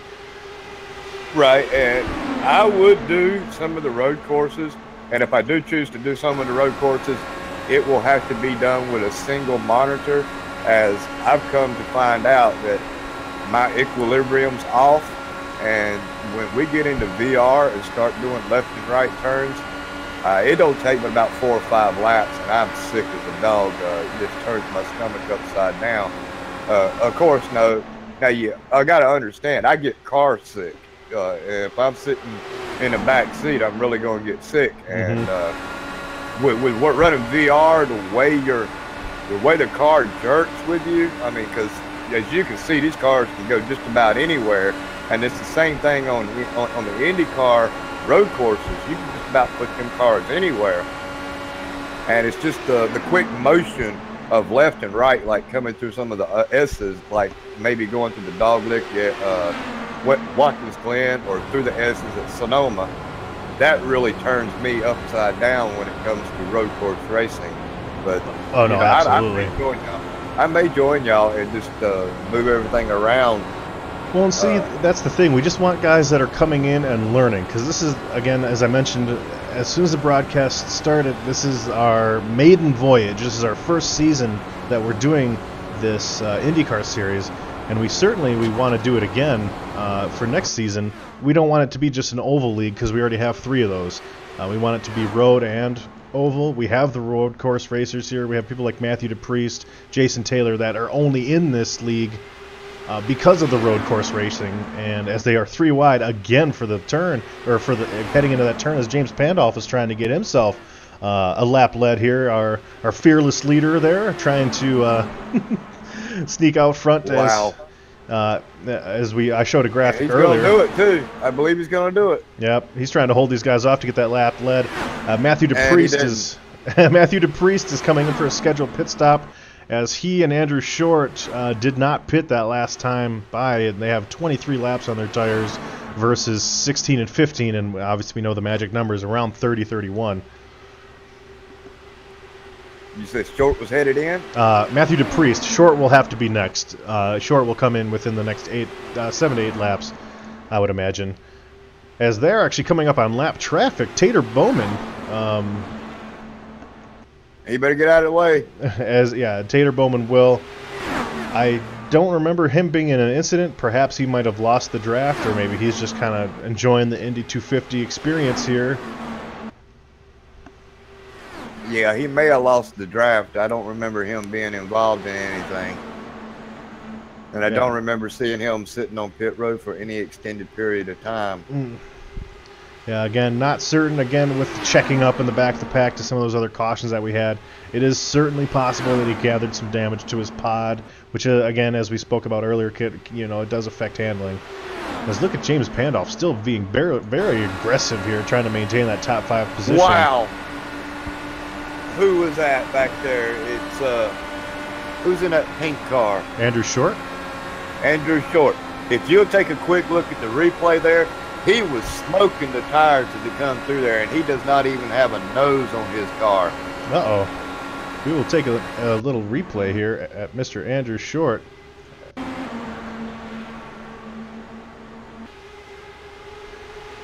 And again, that is our points leader, so a bunch of storylines here heading out of Indy. I'm riding on board, or I'm not on board, but I'm looking at the camera view of Andrew Short. That looks to be a blinking netcode issue. I think that damage is... It's been fixed, yeah. Okay. So, okay. That was my misspoke with him not having a front nose. Oh, he didn't. He didn't, though. The broadcast will clearly show he definitely did not have a front nose. So I'm glad that was able to fix itself, as there was just a little glitch in the matrix. But he was definitely smoking them tires as he come through the turn. Now, James Pandolf just hit the grass there, trying to go 3 wide on the backstretch. Another thing is if you touch that grass, that car is more susceptible to just snapping left and going right into that outside straightaway wall. And it will also pick up a lot of grass on your tires, which will make you really, really loose going into a turn. These tires will pick up marbles, and they will pick up, gravel. But you do not want to pick up grass, because that just makes that tire that much slicker, because there's no grip, and you won't grip. I can't remember the last time we weren't 3 wide for the lead coming to the start-finish line, David. This has been an incredible race up here, even 20 laps into this fuel run here, and these guys are still neck and neck battling it out as if it is the last lap. Well, you look at old Dalton. We haven't talked much about him tonight, but here he goes challenging for the lead. He needs his 5 bonus points for this league for sure.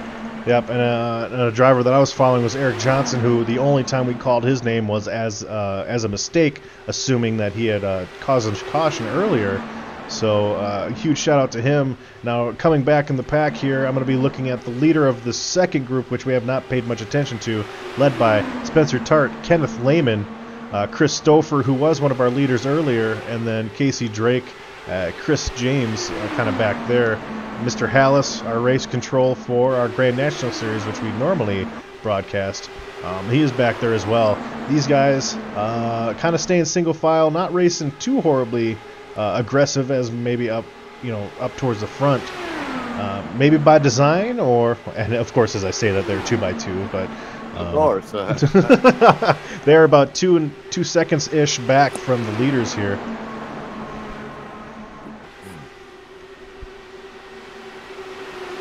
Well, Dalton was able to lead him at least 2 laps in that. So he's definitely got him some bonus points, valuable bonus points. Mm-hmm. Now I'm going to be following along here with Andrew Short, as I suspect he will be pitting within a lap or 2 here. At this point now, his hope is that this will go green for another 10 laps, and hopefully it'll cycle through. Are you live? Because Short's already come down pit road. No, he hasn't. My bad. David, you know I have anxiety. Well, I look and I'm looking at pit, and instead of seeing 30, I saw 1, so it looked like his tires was only 1 lap on it. But that's my mistake. You do your job, and I'll just shut up. How's that? David, you know this is my first broadcast, so any way you can make me nervous, man, you might as well just keep doing it. Keep me on my toes here. Again, following this lead group, I am strictly following Andrew Short. I thought that would be the time for him to run. Maybe he's saved a few laps here by following a lot behind these guys. Again, this could be a learning experience too, because if Andrew Short finds out that he can go 32, 33 laps on fuel, he can plan his pits out for the rest of the race. He's probably trying to divide it right now. 40 laps. Again, that's a bit of a stretch, but hey, if he can do it, more power to him. As we do have about 37 laps to go here in the race. Jonathan Schwartz, oh my goodness. Wow, he was so close to that wall. But yeah, Mr. Short's going to need at least 6 more laps to go so that he can make it on 1 more stop. I'm going to do an instant replay. We're going to follow along here with Jonathan Schwartz. He was so close to that wall, in fact, that he hit it. Diving down here, he cuts through James Pendoff, and he does bend up that front wing just a little bit there on the left side. So Jonathan Schwartz will probably need to pit here shortly as well. Yeah, he's going to definitely have to have that front wing fixed, because it is peeled up at a 90-degree angle. Yeah, but you can see it right there in the shot. A little bit of wing damage there. It doesn't seem to be affecting him too much. Again, I wouldn't be wanting to race aggressively for the lead 2 or 3 wide with a bent-up front wing, but that's his prerogative and not my own. So that's a decision he will. If he can hang on to it, that's all on him. But I don't see how he's able to keep up with it. And again, wait, actually, look again. Did you just see it fall back down? Yeah, that's the second time that's happened here. Andrew Short had an incident earlier where his car showed damage, but he didn't get any. So maybe that was netcode, and maybe actually looked like he was about to pit. So we'll find out later what's going on here. And the second group has caught up with the first, as Spencer Tart is breathing down the neck here of Andrew Short. So all of a sudden we have a huge group of cars here that have decided to, they wanted to play. Well, I can tell you right now, going by what I see as far as the stints on tires, Andrew Short, if he pits right now, he can make it the whole way through, along with anybody else. I believe everybody else, if they take a full fuel load, if they follow Mr. Short in, they'll be able to make it as well, unless Mr. Short has figured out some kind of trick with fuel mileage. Yeah, again, and I could have been way off on my calculations. As the lead car running solo by yourself, I anticipated 30 to 31 laps on gas, and obviously tires here not that big of an issue. You can go more than 30 laps on a set of tires here, but again, that might be bad information. So unless he was able to save that much in the draft, which I think he's falling back on purpose now to try to be able to get into pit road. And he is. Andrew Short is pitting now. Yep. He is certainly pitting now, as we will go back here with Anthony Burrows, who's leading Jonathan Schwartz. Oh! A little contact there between Pandolf and Eric Johnson, just a little bit there, as we will ride on board with Eric Johnson and look at the replay here.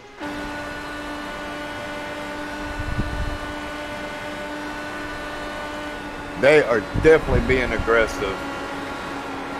Everybody wants to win the inaugural 250 at Indy for our IndyCar series.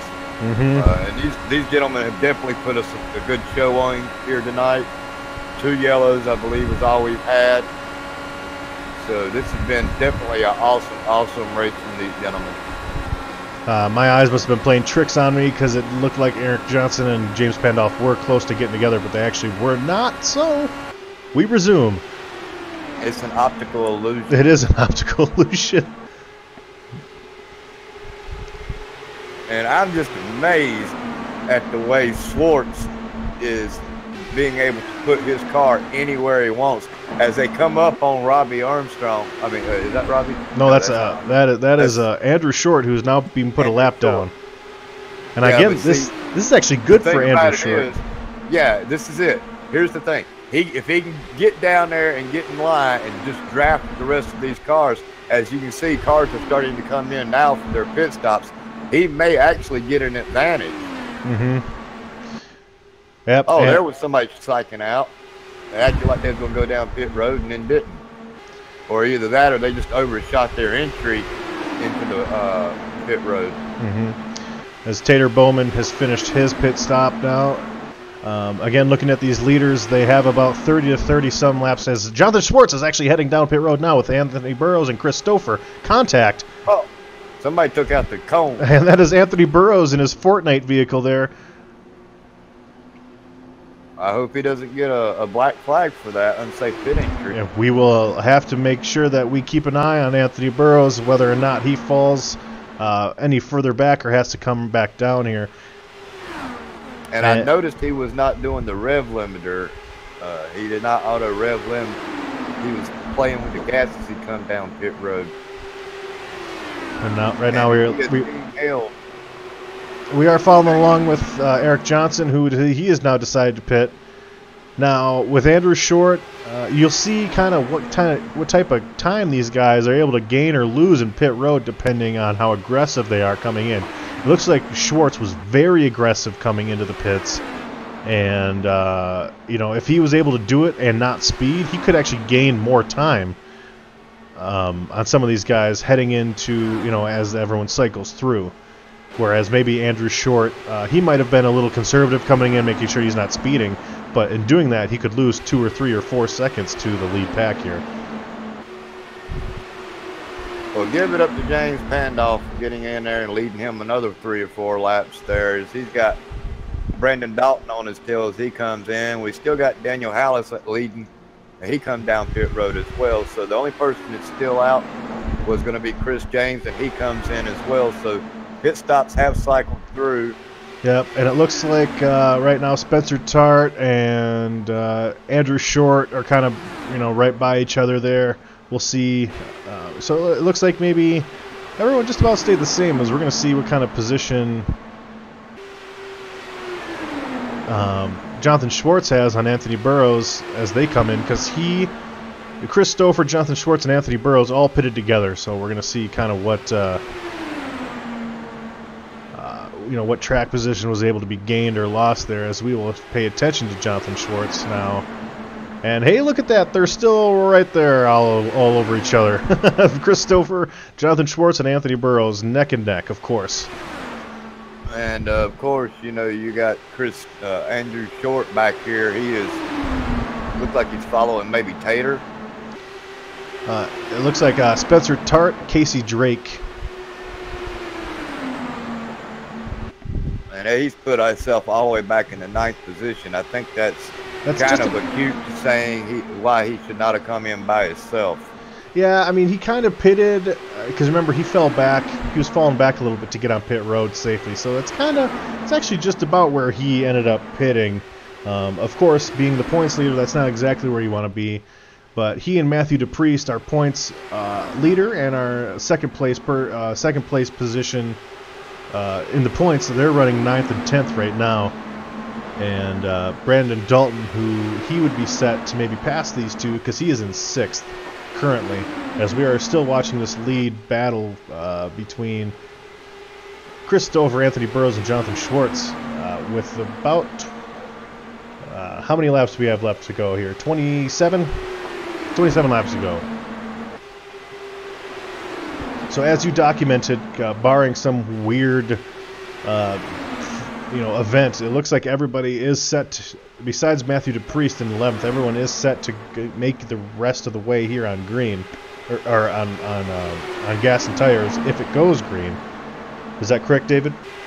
Yes, everybody can make it from this point on, and with only 25 laps to go as they cross the line this time by, this is going to be amazing. I was not expecting to see 7 cars battling it out for the win here tonight. I thought that it would be, I honestly thought that 1 or 2 drivers were going to rise to the top and pull a Schwartz or a Burrows show and just check out from everybody. And that has not been the case here this evening. We have constantly had 7 to 10 drivers up in that lead pack and going 3 wide and switching the lead out every once in a while, as James Pandolf has took over the lead. Yeah. And it was like, where did he come from? He was in last place just a second ago. Yeah, and he's pulling up that graphic there, we noted that he started in the 23rd position, and of course he's up here fighting with our pole sitter Anthony Burrows. So it just goes to show it doesn't really matter where you start here in these Indy cars. We may not have mentioned this already, but this is actually a fixed setup league, so this is all driver skill, so it doesn't matter where you qualify. It matters kind of what you do during the race, and Pandolf making all the right moves as he is now up here leading laps in the Indy 250. Now, how awesome would it be to have the league owner end up winning the 250 I don't know. I'd have to call him a cheater. He's cheating. Oh, my God. He's blowing on the windshield, huh? Oh, no. Of course, it would be excellent to see James Pandolf win, but he's going to have to hold off some great company. As Eric Johnson, I believe this is his first opportunity to take the lead here, as this is just yet another lead change that we've had here in the Indy 250, which I think has been show of the year here. This has been absolutely incredible.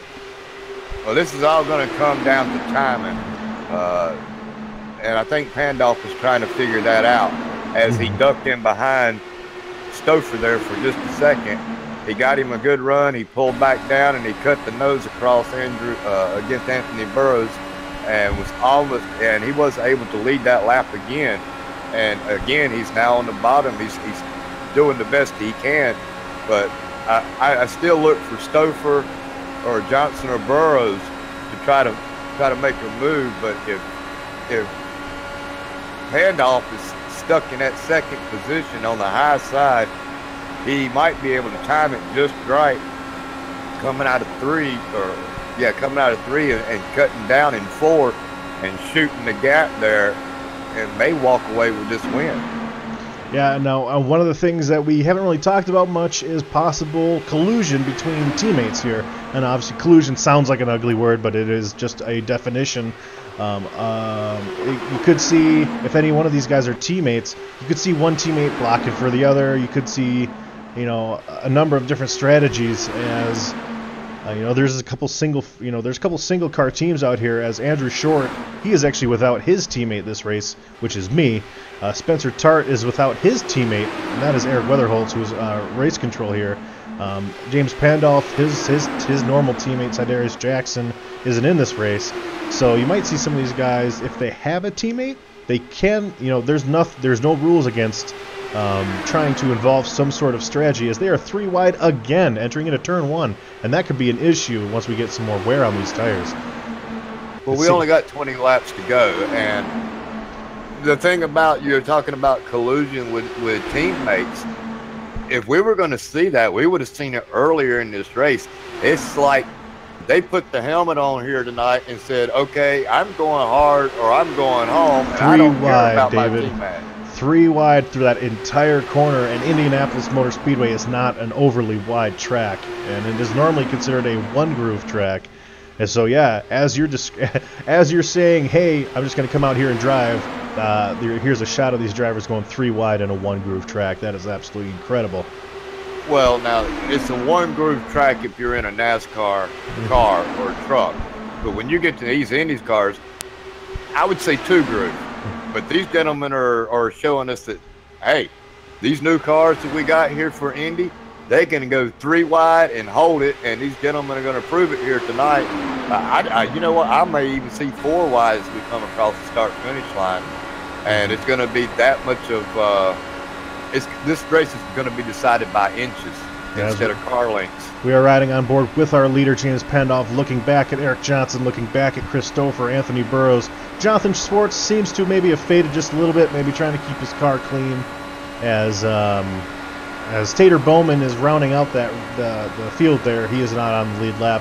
And then there's another little group behind those of 3 cars that include Spencer Tart, Casey Drake, and our points leader, Andrew Short.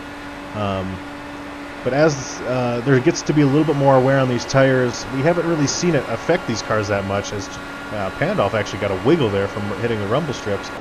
We haven't seen tire wear really affect the handling of these cars yet, so it seems like, yeah, they are able to go 2x2 almost the entire way around for the entire fuel run here, which is incredible to me. That's not something that even I remember last year running the old Dallara cars. I don't remember that really being that big of a possibility. Well, now, if I was Spencer Tart and Casey Drake and Andrew Short, I would get in line. I would get in line. Instead of running that high side the whole time, I'd run the high side, arc it down, come down to the bottom, suck that bottom, push out to the turn, and get them 3 cars nose to tail with just about maybe 2 or 3 inches off of the back end of each other. And if they do that, they'll be able to pick up a lot more speed on these drivers and be able to get up here and be in contention with these last 16 laps to go. Well, as you've been talking there, it looks like Spencer Tart and that group of cars actually has caught up to this front group here with Andrew Short playing caboose. So that could be, 9 very fast cars vying for that lead here. As Spencer Tart's actually looking inside of Jonathan Schwartz. Again, a name we haven't mentioned much, but he is fast on ovals. He came in 2nd place at Homestead for the first race of the year. He lost to... Ooh! Now he took damage. That is Stouffer. Yeah, he definitely took damage on that. We will ride along with Chris Stouffer here, who is visibly off the pace here. Yeah, he's got tire damage as well. It looks like he was... the toe's knocked out on that thing. It looks like he was trying to cut in on Pandolf, and Pandolf wasn't really willing to give him that room. So that's the 2nd time that Chris Stouffer has tried to shoot the gap and has in turn damaged either his vehicle or someone else's, as he got involved in an incident earlier with, who was it? It was Robbie Armstrong. Yeah, he's coming down pit road now, but I'm really surprised that didn't take out any more cars than what it did. I'm really surprised that when he hit that wall, it didn't shoot him right back across the track. Great driving to him to hang on to it and keep it straight down there on the bottom. Well, you talked about, you said it yourself, you talked about the maneuverability of these cars, so being able to avoid some of these wrecks, especially if you can kind of almost see it happening. Like, if you see Chris Stouffer shoot the gap, you can almost anticipate maybe an incident happening. So if you're ready for it, with these cars, you can go anywhere on the track at any given time. Now, I want you to pay close attention to what James Pandolf is doing. James is going up high in the turn, going down the straightaways, and then he's shooting down at the bottom, which is arcing it, which is what I was talking about doing earlier here, and that is allowing him to maintain that lead. I am really surprised that Pandolf is able to maintain this lead like he's been doing. And just as I say that, Tart off the pace coming out of that corner there. You can kind of see him. He's had a couple issues hitting those rumble strips coming out of that turn, as Spencer Tart and Anthony Burrows. Spencer Tart wants to be on the list of yet another driver who has led this race, and it looks like he will be able to manage doing that. As the blocking here has definitely picked up, as Brandon Dalton looks to shoot the gap here on Spencer Tart. Almost made contact there. Now, you see how quick he went from first to sixth? I mean, these cars are just unbelievable as they are running the slipstream here. And I believe you're going to see Pandolf. He's going to tuck in right in behind Anthony Burrows. He's going to run this high line, and he's going to cut down at the bottom, and he's going to shoot right back up to the top and get that run. And I think everybody else has figured out what he was doing. But now he's all the way on the bottom. He's following Dalton, and he's going to shoot right back up into third place that quick. Now, with 11 laps to go here, of course, this is starting to wind down. The intensity is only going to pick up. But as you noticed, you can go from first to sixth in the snap of your fingers. But as we saw Spencer Tart, he was just 2 seconds behind these guys, and all of a sudden he's up here for the lead. So as fast as you can fall, it seems like as fast as you can cut through this field just as fast and get some of those positions back. As Pandolf has now worked his way back up. He could easily just take the lead here in the next couple laps, as it looks like he's trying to look for a room, as we're actually riding on board here with Mr. Pandolf. If he makes him a hole through the middle, that's what I would do. I'd make me a hole through the middle and just run that middle stream until I get ahead of that inside car and then cut down. Yep, and just a moment ago, Casey Drake was up in fourth, and now he is back out of, he's back tail end to seventh. Andrew Short, he's behind these guys as we'll ride on board with Mr. Short here. So he's either sitting back and just watching. We got 9 laps to go when they come across the start-finish line this time by. It seems like Andrew Short, he's either trying to save gas or something, but either way, he is sitting back there just kind of watching these guys as one of his challengers for the points here. Brandon Dalton is actually currently enjoying a nice cushy spot here in first place. Well, I believe Mr. Short said he was looking for a top 10, and he's currently running in 8th position, just riding. I think he's just biding his time for the last 5 laps. Yeah, but the only problem with that strategy is, like I said, the person that is chasing him in points is Brandon Dalton, who is well ahead of him, and we can get, maybe we can get some confirmation at the end of this race, but I believe this is for double points. So this is one of the crown jewels. We have 4 crown jewels that we run during the year. This, Texas, Watkins Glen, and I believe there's another one in there somewhere. And those you just said Dalton, and Dalton's now leading with Johnson on the outside, looking to the outside. And look at that. James Pandolf has moved his way up into the 3rd place. I believe, you know what, if I wanted to toss a coin right now, I'd say a safe bet would probably see James Pandolf coming off with the win here with a late move. Lap move. Now, I decided to take a break from the lead pack here. I'm going to kind of give some attention back to these guys that maybe haven't had the opportunity to come back and race up front. But we have Ernesto, one of our fans from YouTube who we recruited here into the Dynasty Racing League. He has been able to run this whole race. He just went 1 lap down. He's in 15th position. Way to go, Ernesto. He's been able to stick it out and actually finish this Indy 250. Christopher Pope, another driver who he might have not just had the opportunity or the luck to be up near the front pack, maybe lost the draft, but he and David Wright are battling it out for 13th and 14th position. Huge shout out to those guys. David Wingfield, who we have not mentioned his name. A huge shout out to David Wingfield for producing a car in this field here. Daniel Hallis, who we mentioned at the beginning of the broadcast, he's kept that beautiful DRL TV Northeast Ohio Ghostbusters car clean, and he's looking awesome. Thank God. Looking for a top 10. And then we come back up here to Andrew Short in 8th, and these incredible leaders as Pandolf has taken the lead and is currently being challenged by Eric Johnson, Brandon Dalton, Anthony Burrows, and Spencer Tart. Jonathan Schwartz and Anthony Burrows have been kind of the mainstays up front. He and Chris Stouffer, who's now out of the race from that damage earlier. 3 wide. Wow. And see, it's timing. James Pandolf has figured out timing somehow. Yeah, but again, I know you've heard me say this a few times, and you're probably just about annoyed with it by now. Monkey see, monkey do. So as soon as he figured it out, someone else figured out that he figured it out, and now they're trying to figure out what he figured out. And so, all these drivers are trying to figure out what the other driver is doing. And again, monkey see, monkey do. Oh, we have a turn. Tag. Eric Johnson flipping. Oh, wow. Casey Drake. Andrew.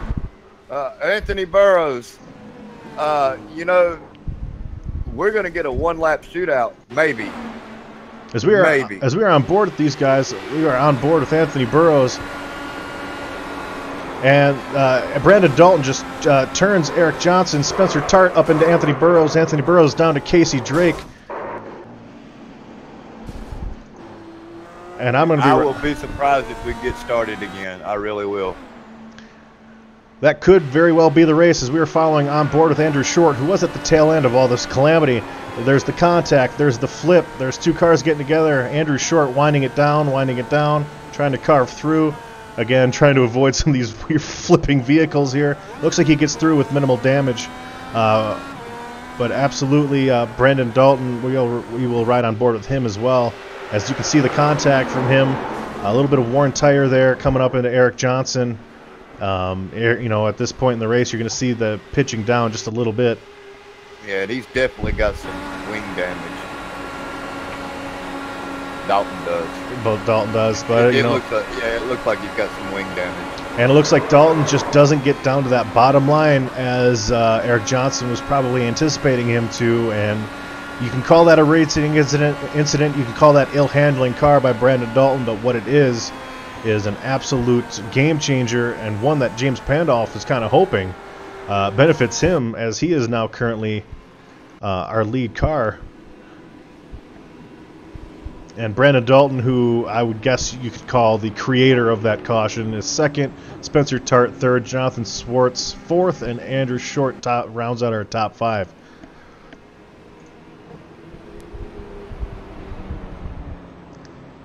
Well, I think Pandolf made the move of the race 4 laps ago. I honestly thought that Pandolf was going to win this race after I watched him do the high side blocking. What he was doing, he was drifting up to the high, cutting that car off, forcing that car to check up just a little bit, and then shooting back down at the bottom and getting that extreme run off 2 and 4 and sliding up, doing it all over again as they went down the back stretch and front stretch. So I think he figured this track out. Yeah, you definitely made note of it. If there's any possibility, if you could get Eric Johnson in here, I would like to speak with him about that last incident, if it's possible. Again, if he's a little too frustrated, I totally understand for that. Okay. Let's see if I can find him. He's up in race chat. Okay. Understandable if he doesn't want to talk to us, that's for sure, as Eric Johnson had a great race. And, very unfortunate to see Eric Johnson have the race that he had, battling up front, and then all of a sudden have it be just tarnished immediately. There he is. He's here. Eric Johnson, this is the broadcast booth. Of course, you had an amazing race, and as in the most heartbreaking fashion possible, you see it end as you go flipping. Is there anything that you can say about that last incident? Yeah, it's tough. I stayed up high, held my line. I think, I don't know who's inside, just pushed up a little bit and bumped tires, and that was it. Yeah, no, that's exactly how we saw it as well. How was the racing out there? You guys put on, I would say, one of the best shows of the year for DRL. And you guys were out there 3 wide, 2 wide, no matter what. Describe the racing from your vantage point. Yeah, it was a lot of fun. A lot of guys giving room, lifting when they should, taking it when they should. The 3 wide got a little interesting there a couple times, but everybody held their lines, and that's great. It was fun. Now, you are a regular oval driver, and, you know, not to put you on the spot, but what stops a driver such as yourself from maybe competing in this series on the road course level? I haven't really thought about it because I had some other leagues I was racing, but Of course. I'm gonna do a couple more races with this the IndyCar road courses too. I'm pretty good at road courses. So. Yeah, we definitely would love to see you again. Heartbreaking finish. Looks like we will have a little shootout here, so enjoy the rest of the show, Eric. Again, heartbreaking that you're not part of it. So hopefully we see you here in the future. Oh yeah, I'll watch the end, see how it goes. Thanks, guys. Again, that was Eric Johnson, certainly a favorite there at the at the end of this race here. But James Pandolf, David, he's going to have to hold these guys off for 2 laps. What do you think? Well, I heard him say that he was going to get past. He don't have a lot of confidence in himself. I have a lot of confidence in him. If he'll start this thing up high, don't let nobody around him when we go start, drop that thing to the bottom and hold it all the way there on the bottom. He might get Brandon Dalton to tuck in behind him and try to make a last lap move. And if I saw that happening, I would put mirrors. I would put that car right there in one or the other mirror of mine, and keep him there. You know, not so much as blocking, but make him stay in my left or my right mirror, half of a car length, and win this race. And we are going to have 2 laps to go for this next lap, David. We are going to crank it up, or rev it up rather. There we go. Dalton is to the outside of him. Pandolf pulls it off. I believe you got Schwartz pushing Dalton. So that's where the draft is coming. Oh, 3 wide. They're going 3 wide. Oh, through the grass. 4 wide. Wow.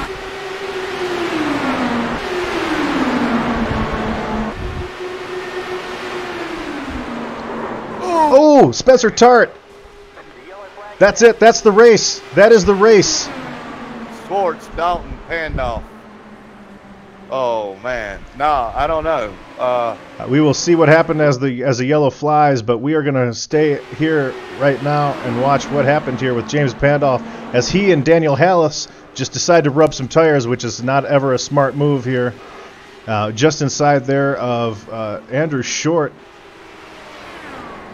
And as we try to pull in another replay here, as Andrew Short is watching these guys out of his rearview mirror, Brandon Dalton, Spencer Tart, Brandon Dalton, or not Brandon Dalton, Daniel Hallis. It looks like he kind of just came down into Spencer from how I can see it, and just takes a slew of cars out with him.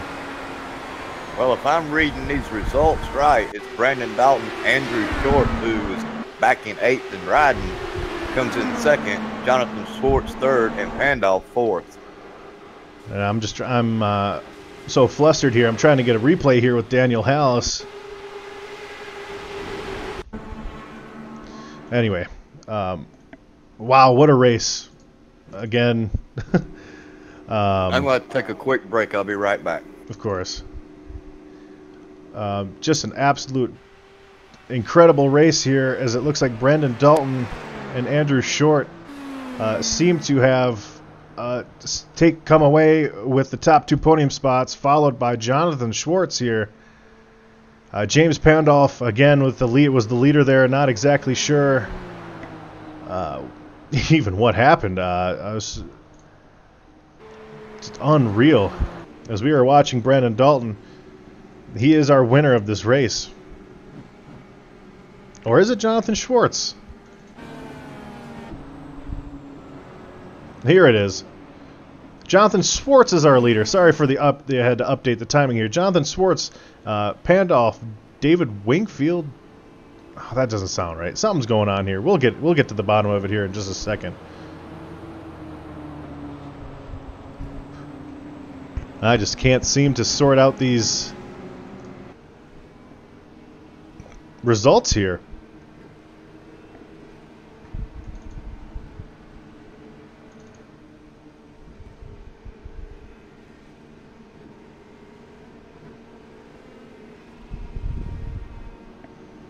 There's no way that Andrew Short should be in 8th. And there's no way David Wright should be as high as he is. I'm very confused as to what happened.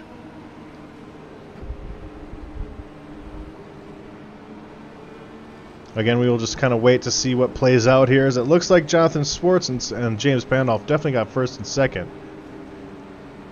And we are awaiting word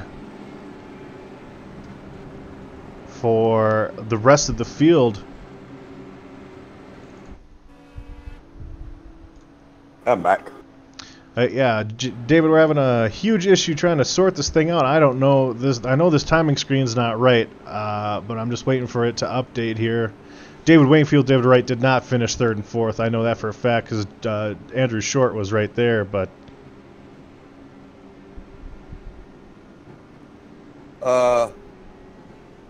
well, now it all depends on when that yellow come out.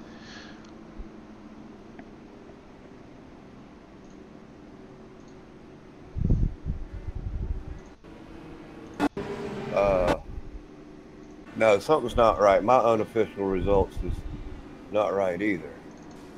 Reset.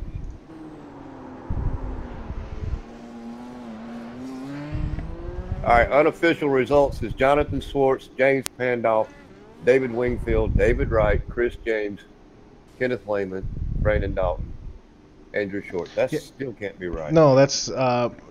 pardon us, ladies and gentlemen, as we try to figure out... Jonathan Swartz is definitely... definitely the winner there, as we saw him cross the start-finish line. Again, a huge confusion here as to what's going on with this race. I'm not sure if the pace car messed something up or whether the caution came out at a very unfortunate time as we're watching Jonathan Swartz absolutely light it up here. Well, I've got Jonathan Schwartz as the winner of the race, and I got James Pandolf in second. And I still got David Wingfield and David Wright third and fourth. I'm going to pull in Jonathan Swartz here for an interview because I know that he was, if not the winner, one of the winners. Is there any way you could drop down and maybe talk to Eric Weatherholtz and James Pandolf? It's possible that they're trying to figure out kind of what happened here. I could see him down there for sure. Okay. Absolutely. We will actually bring in Jonathan Swartz here. Hey, Jonathan Swartz, this is the booth. You got a copy? Yes, sir. I got you. A little bit of confusion here going with what the actual standings are, but it shows you in first, and I actually believe it since you were, 3 wide there as the caution came out. Describe to us kind of the race atmosphere. It seemed to be incredibly aggressive, but yet you guys were out there just letting it all hang out. Oh man, it was wild the whole night. We were all having a ton of fun out there, and with the draft package on these Indy cars, you can get a run from half a second back and just fly by them down the backstretch, which makes it a whole lot of fun. And the high line was really came in tonight. Allowed you to make some passes up there also, rather than just having to narrow it down to single file every corner. But overall, it was a really fun race, and no matter how the outcome was, it's how it was. Yeah, no, absolutely. I mean, you were out there. You put on some incredible moves. We documented it very well that you were you especially were very, very aggressive. I mean, you've had a lot of success here in DRL this year. If this win does hold true, as we will probably sort out the standings or the final unofficial results, where would you put a potential Indy 250 win as far as ranking it with some of your other wins this season? Oh, I don't know. I definitely put it up there as one of the top wins for the league. As of what I've known, there's another few crown jewel races for this series, and hopefully it pays out big for us. And, get some more wins out here, and just got word that the win did stay true for me, so that's good news. Oh, congratulations. Yeah. Just some clarification on that so everybody knows. Brandon Dalton and Andrew Short passed the pace car and passed the start-finish line, so they eventually got DQ'd for that last lap. The unofficial results are correct. Brandon Dalton does finish 7th, and Andrew Short does finish 8th due to a black flag issue. Huh, that is very interesting. But either way, congratulations, Jonathan Schwartz, on a win. I hope to see you for some of these oval races, and I also hope to see you out for some of these road course races coming up. So hopefully you can clear your schedule up on Thursdays a little bit. I know you're a busy dude, so it's great to see you out here, and congratulations on the win. Thank you. Definitely didn't want to win it that way, but fortunately the rules are the rules. So we'll look forward to next week, and maybe we'll join them for the duels at Mo Sports. So that'll be a lot of fun. Absolutely. We'd hope to see you there. Have a good night. Thanks, you too. Yeah, I did the clarification with Eric Weatherholt. Okay.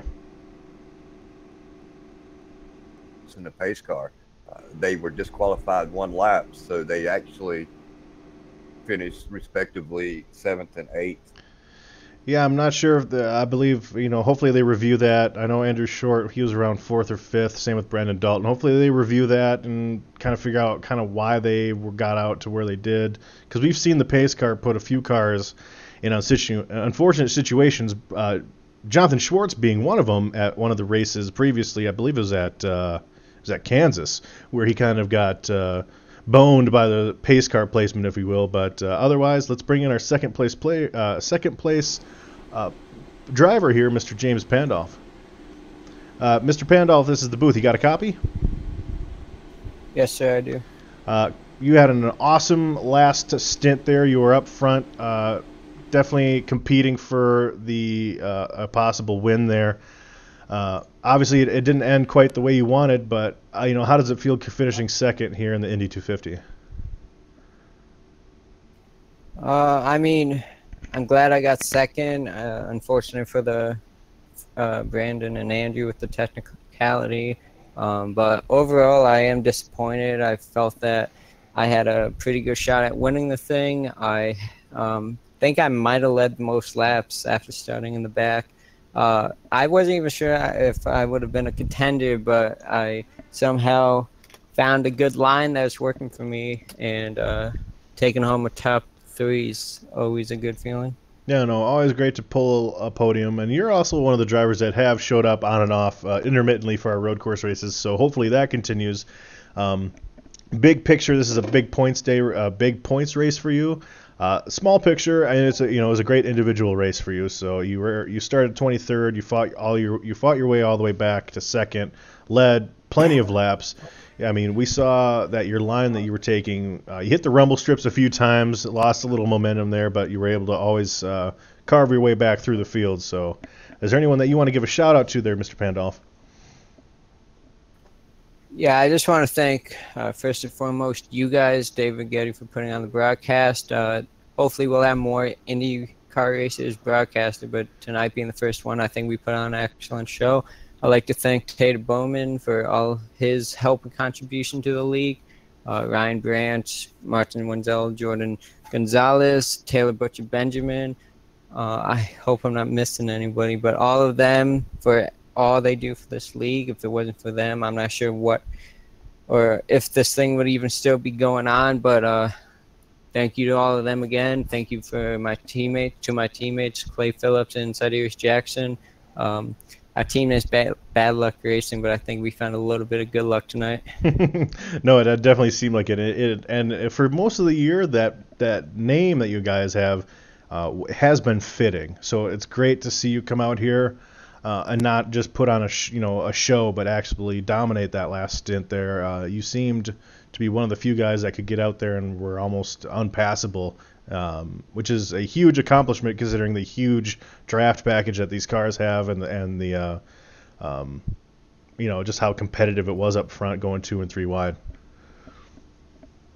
Well, not to burst your bubble there, James, but you were 9 laps short of leading the most laps. Okay. Yeah, I was just clutching my wheel, focusing on not wrecking. It was amazing this race how, like with the IndyCar, you can just turn it left and right and not even worry about spinning out on like a stock car. It was insane, and going 220 all the way around the track is absolutely a blast. And also, quick shout out to Clay Phillips. He just had surgery yesterday on his shoulder, so he will be out of the car for a while. But he did win last week. I was super excited for him winning that. I wish I was there. So shout out to him. And yeah, everybody that showed up tonight. It was a outstanding field, and I hope to see this every week. Did you happen to pick up on something there for your 23 lap sled? I noticed that you kept ducking up high and then cutting apex in the corners there. Is there something that you found out on the track that allowed you to do that and to maintain that lead? I don't know. My car just felt good. I know it's a fixed setup, but my car felt good. I don't think I was wearing the tires as much as some of the other guys. So I think just keeping it smooth on the wheel, tire wear, I think that just played the factor in it. 10-4. Well, James, again, you were giving shout-outs, but we have to give a huge shout-out to you. You are our fearless leader, and it's great to see you have some success in this race. And hopefully we'll see you for some of the road courses or some of the ovals going forward. Absolutely. That was Mr. Pandolf. He was our second place finisher. Again, I would consider these results tentative because, or not tentative, but very unofficial, because I do think there's some things we might need to look at. But we are getting ready to bring in our last interview, our final podium finisher here, Mr. David Wingfield. David Wingfield, do you got a copy? I do have a copy. Well, technically you have a podium finish here. You were able to keep it clean. We didn't really call your name a whole lot this race, which, in some cases is always a good thing, especially if you're Chris Stouffer, who we called his name a lot, but unfortunately, he got some damage there at the end. But you kept it clean. You were able to stay consistent for this entire race. Tell us about kind of how your race went as a whole.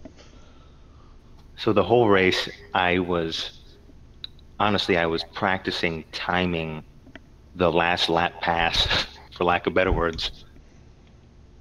Trying to manipulate the slipstream and all that stuff. You mean?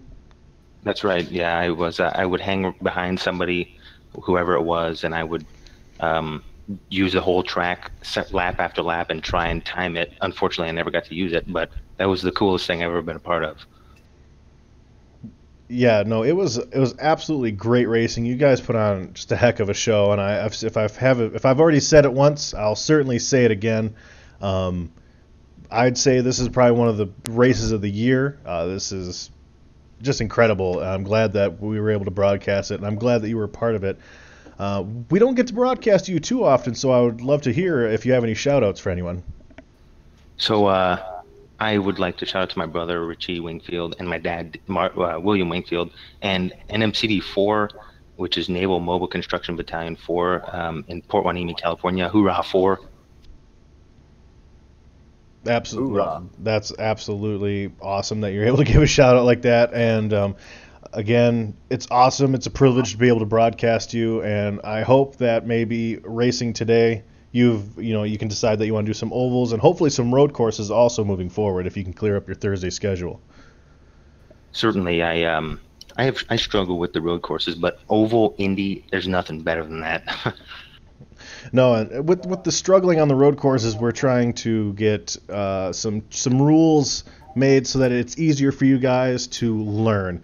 That we want to use this year as a learning option for some of the guys that don't have a lot of road course experience, and then use that as a springboard for next season when we can get like 15 cars on a road course, each just running their own race, just competing for championships. As we saw today, there's no reason why this series shouldn't be a permanent part of the DRL, and it was just a great privilege watching you guys put on just a show, just an awesome show. Well, thank you guys for doing it. I mean, it was it wouldn't have been broadcast without you, and so all my family and my friends here in Port Hueneme got to watch it, so that was cool. All right. No, absolutely, and a huge shout out to the David Wingfield fans, and it's just it's great to be able to broadcast such an awesome show. And again, congratulations on your podium, and we'll look for your name going forward in some of these Indy races. Thank you, guys. Time to do a shoey. I hope you guys know what that is. Danny Ricciardo in Formula One. Time to do a shoey. Yep. That is disgusting. That's the only shoey. Oh man, it's a shame he wins as often as he does because that is gross. But shoey away, my man. Shoey away. Thank you. Y'all have a good one. Yeah, take it easy. I've heard it all now. I mean, just when I thought I heard everything, he's gonna do. Yeah. Here, let me try to think about tonight's race. Tonight's race was great. I am a little envious that I wasn't able to be out there to be part of it, but it was a great race overall. The ending, I still have a lot of questions. I feel like Brandon Dalton, Andrew Short, they definitely need to get the position that they earned through that race. But that's just my opinion. As a broadcaster, my opinions mean absolutely nothing. So it was an absolute great effort by all these drivers. Everyone stayed clean. There was only a couple instances where you could see some of the aggression not pan out for some of the drivers, like Chris Stouffer, Alexander Russell getting into Luke Short earlier in the race. But overall, it was a great race. You feel bad for guys like Spencer Tart, who came out and put on a show. You feel bad for guys like Anthony Burrows, who was part of that absolute, that cluster of leaders going 3 and 4 wide every lap. I mean, where else are you going to get that? So huge success. Besides the standings issue, just a huge success overall. And I hope that this race here gives these guys an absolute, beautiful, sweet taste in their mouth so that they can come out and join us again going forward. Yes, sir. I hope so too. If we can get a lot more cars in here and a lot more people races like this, I may ask the wife if I can come in here on Thursday nights to help broadcast it. No, we certainly, the more the merrier here. As we definitely look to build consistent driver. I don't know. I guess the word I'm thinking of is like roster. That's what it is. Yeah. You can tell my brain is officially fried, 100%. But a great race here today. For anyone who's curious, the next race will actually be the duels as we travel to Montreal, Ontario, Canada, for the duels here. I'm not exactly sure of the layout. We're going to get Eric Weatherholtz here in just a second to help us, kind of wrap up the show with us here as he describes kind of what's going to be going on next week for the road courses in Montreal, which could be broadcasted if we know that we're going to have the turnout. I will park my car for the rest of the year if I know that I'm going to be broadcasting good, consistent racing. And it's just always a pleasure for sure. When, I would prefer to almost do it that way, but well, I'd definitely be interested in helping you broadcast the duels. That's for sure. Yeah, and actually we have Eric with us. He can kind of go over, briefly go over kind of what's going on here with the duels, and maybe explain the anything else that he's got on his mind there. Eric Weatherholtz, welcome to the booth. Wow, what a great race was that! No, that was incredible. That's exactly what you sign up for. Absolutely. That was such a fun race to watch. I hope y'all had a fun time. And, man, I cannot wait for Texas now. I know, and that will be our next Crown Jewel event. Is that correct? Yeah, that's the next Crown Jewel. And then after that, excuse me, I am getting over a cold or something. So, but, yeah, after that is Michigan, and then we have Watkins Glen to round up the Crown Jewels. So Schwartz is going to be eligible if he happens to win 3 of the 4 of those races. Then he is actually eligible to win another $25, including the $25 he won tonight. Wow. Yeah, again. I didn't even know tonight was a payout night, but way to go, sports. Now, we do, if you don't mind clearing up, we have some two drivers here that didn't finish exactly where they wanted. I'm not exactly sure what happened, whether it was pace car timing or whether, that result will actually be adjusted. So, first and foremost, the result will not be adjusted. I did go back and look multiple times, several different angles. The pace car took off like normal. The only thing is unfortunately the 85 and the 30 just kept the foot in the throttle and went another whole lap, and the rest of the field piled in behind the pace car. I don't know if y'all remember. I don't know how intensive your knowledge is of NASCAR, but Mark Martin did something very similar in an old Busch race back in the day, and unfortunately they did not give him the win in that race. So I mean, rules are rules, and technically they only ran 99 laps, not 100. Well, of course, that's going to be heartbreaking for those two, as they are both vying for that points spot here, both trying to get that championship boost here. But is there anything that you want to say on the broadcast, maybe helping recruiting for the road course portion of this Indy Series? Well, obviously, me and you still hadn't had a chance to sit down, but we're definitely trying to make it easier for everyone. We understand that these cars are a handful, going through the gears and all that. It's not much whenever you're on a oval, so it's pretty easy there. But I mean, we get that it's a lot of power for road courses. So we're looking into making a couple different ways, making it easier. We got a lot of testing and different things that me and you are going to end up doing to find out what's the best option. And also maybe cutting back the road course schedule to tracks that we know everybody owns is another possibility. We just really need to find out if it's more of a can't control the car issue, don't have the tracks. We just really need to find out what the issue is for the road portion of it, because we would like to keep it alive. Well, sorry, David. Well, I'm not a really big fan of this, but if it would help us get road course drivers, isn't there a way that you can allow them to turn on the line to where they can see the braking points and stuff like that? Yeah, absolutely. That's something that me and Getty talked about. That line will end up helping them turn laps, but my worry is the line may end up making them slower in the long run. I wish there was a way that we could turn on like traction controller or something like that. I think that would be more helpful. Yeah. No. But I mean, whatever brings in more people. I mean, I don't care. I would like more people to show up, whether it's the track or the difficulty. I mean, we're gonna have to find out which one it is. And well, I can tell you right now, traction control actually slows your car down. Oh yeah, I agree. Yeah, I think part of it's just we got to get these guys out there. We need to get them out on the track, and we need to get them comfortable. After that, they can turn the line off, they can turn other assists off, and then they will get faster. A lot of it's just going to be comfort in this Dallara car, which, as noted by Eric, it's not the easiest, it's not the most difficult, but it's certainly it's one of the most difficult cars to navigate on a road course, as Brandon Dalton would, or as Matthew DePriest does. To get that speed, you have to you have to have a big pair of cojones.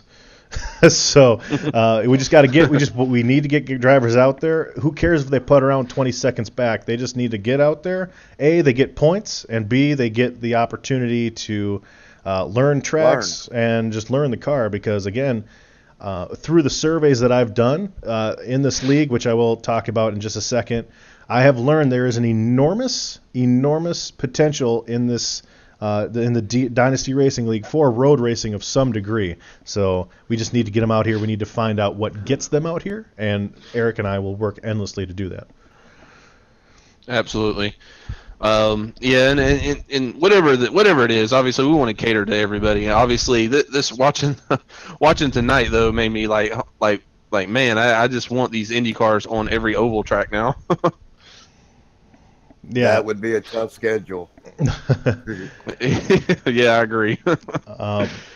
So a huge thank you, Eric, for coming in and clearing that up. And as we're closing out this broadcast here, just a reminder that the next broadcast that we do will involve me and David. It will be the Northeast Ohio Grand National Series at the beautiful Triangle of Pocono, which actually includes one of the corners here from Indianapolis. I believe it's turn 2 at Pocono, resembles the turns 1, 2, 3, and 4 here at Indy, and that should be an exciting race there, David. Again, that's going to be one of those ones where we probably see green flag pit stops and things of that nature. We were able to get some green flag pit stops in tonight, which is awesome. And that turn that you're talking about is going to be where we're going to see a lot of the wrecks, I believe. The tunnel turn, yep. Yeah, because you just don't believe it, but when you go across through that tunnel turn, the back end gets so super loose on you. It's like the car. I mean, you got grip, you got grip. When you go through the tunnel turn, it's like the car just neutralizes out and it floats. And it really wants to float right up against the wall. And if you're not 100% on your game, you're going to nail that outside wall every time. Or you'll shoot through the grass. And if you catch that grass just a little bit, you're going for a ride. No, absolutely. So I mean, that's going to be sounds like fun. Yeah, no, it's going to be exciting. We're going to have we're going to be short Clay Phillips, of course, but last week's winner. But we're going to have since the trucks are off, we're probably going to have a decent amount of people show up to Pocono. Again, it's not everyone's favorite, but I think it always brings great racing. So I look forward to broadcasting that with David, as he will be in charge of doing all the cameras and stuff, and I will just be in charge of running my mouth, which I'm good at. So as we look at the unofficial results here, Jonathan Swartz does take the victory and led the most laps. Very awesome, aggressive racing, but smart racing by Jonathan Swartz.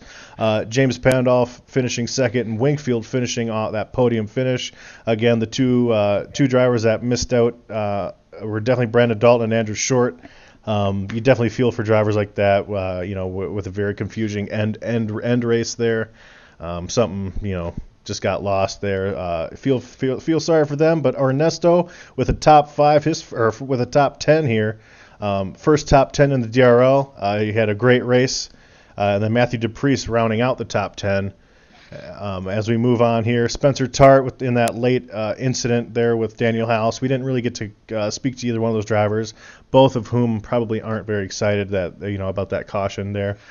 Chris Pope. No. Tater, who again, not sure what happened with Tater. I didn't see him in an incident, but again, we aren't able to see everything. So, that was a big field. We had 27 drivers. Luke Short, who was that first car that got contact on the outside there, finished 95 laps down. Eric Weatherholtz, you had an awful race, bro. 101 laps down. Eric, you got to do better than that. Of course. I was too busy watching everybody. Yeah, of course, a huge shout out to Eric Weatherholtz, Race Control. Any decision that is made on the fly can never be easy. So a huge shout out to him. Huge shout outs to our league administrators, our owners, JP and Tater Bowman. Graphics done by Martin Wenzel and Jordan. Though you guys may not know this, but Martin Wenzel and Jordan Gonzalez, they have their fingerprints all over this broadcast. Every graphic that you see, every button that I have to click to bring stuff up, that's all done by these two gentlemen. The league, the broadcast doesn't run without them. And, of course, the broadcast team there, including David Wellborn, the Mr. I want to broadcast every race ever. So there's just David just getting his voice all up and everything. Surely he would like to be on the track. Yeah, right. Yeah, I really did want to run tonight's race, but I had a choice, and I thought, well, what would be better? Would it be better me going out there racing, or will we have a better broadcast with me and Getty as we're a team? And I elected to be the team. Yeah, I might have actually passed out because of air restriction here, as I was running my face as fast as I possibly could and still couldn't keep up with all the action here.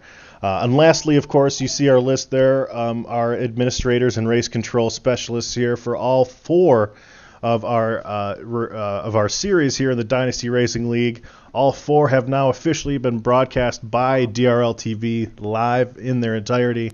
A great opportunity going forward for the Indy Series specifically, Eric, and I look forward to banging our heads together, making sure that our road courses can get as much coverage as our ovals, because maybe you don't know this, but a broadcast on a road course is as exciting and eventful as an oval broadcast here. So I definitely look forward to that being an opportunity that I get as a broadcaster. And David, a huge shout out. Is there anything that you guys want to talk about as we close this broadcast up?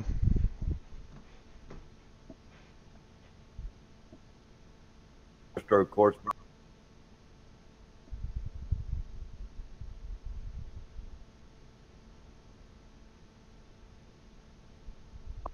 You there again? Nope, sorry. Yep. No. Just real. While he's having hiccups, I'm gonna give y'all 2 a shout out, because I gave y'all a huge shout out in the race to all the drivers. Obviously, I told them all to thank you two, because neither one of y'all had to do this, and I appreciate it. I really do from the bottom of my heart. It was pretty cool that we were able to get this race on, and it was a really good race. And like you said, next race is next week at Mosport. Some people call it Canadian Tire Motorsports Park, whatever you want to call it now. 2 dual races there, and then we got Texas the week after that. So another back-to-back weeks of racing for the Indy cars. Cool. Yeah, and I look forward to either broadcasting or being able to compete on the track there. Either way, I'll definitely I'll be there. That's for sure. And any closing remarks from you, David? I just want to thank everybody for coming out for DRL. I want to thank all the fans for coming out and watching this race. Without the drivers, as I always say, and without the fans, we would just be sitting here looking at a blank track and nobody would be viewing anything. So again, a great big shout out to every driver who decided to come out and run here tonight. A big shout out to every one of the fans who come in relentlessly. We get over 160 views a week. It may not sound like much to most people, but to us at DRL, that is awesome to get over 160 views per race each week. And again, without you fans, DRL TV would not be here, and it would not be worth it to do our job. So I enjoy doing my job here tonight for the drivers and the fans, and that's pretty much all I have to say. Awesome. Quickly, I'd like to apologize if there's been any skipping lately. My, I'm trying to do 400 things here at once with the computer, so hopefully the broadcast ended up working, ended up being top-notch quality. And as always, we are DRL TV, and we will be joining you next Monday. Until then, have a great weekend, and we'll see you next time.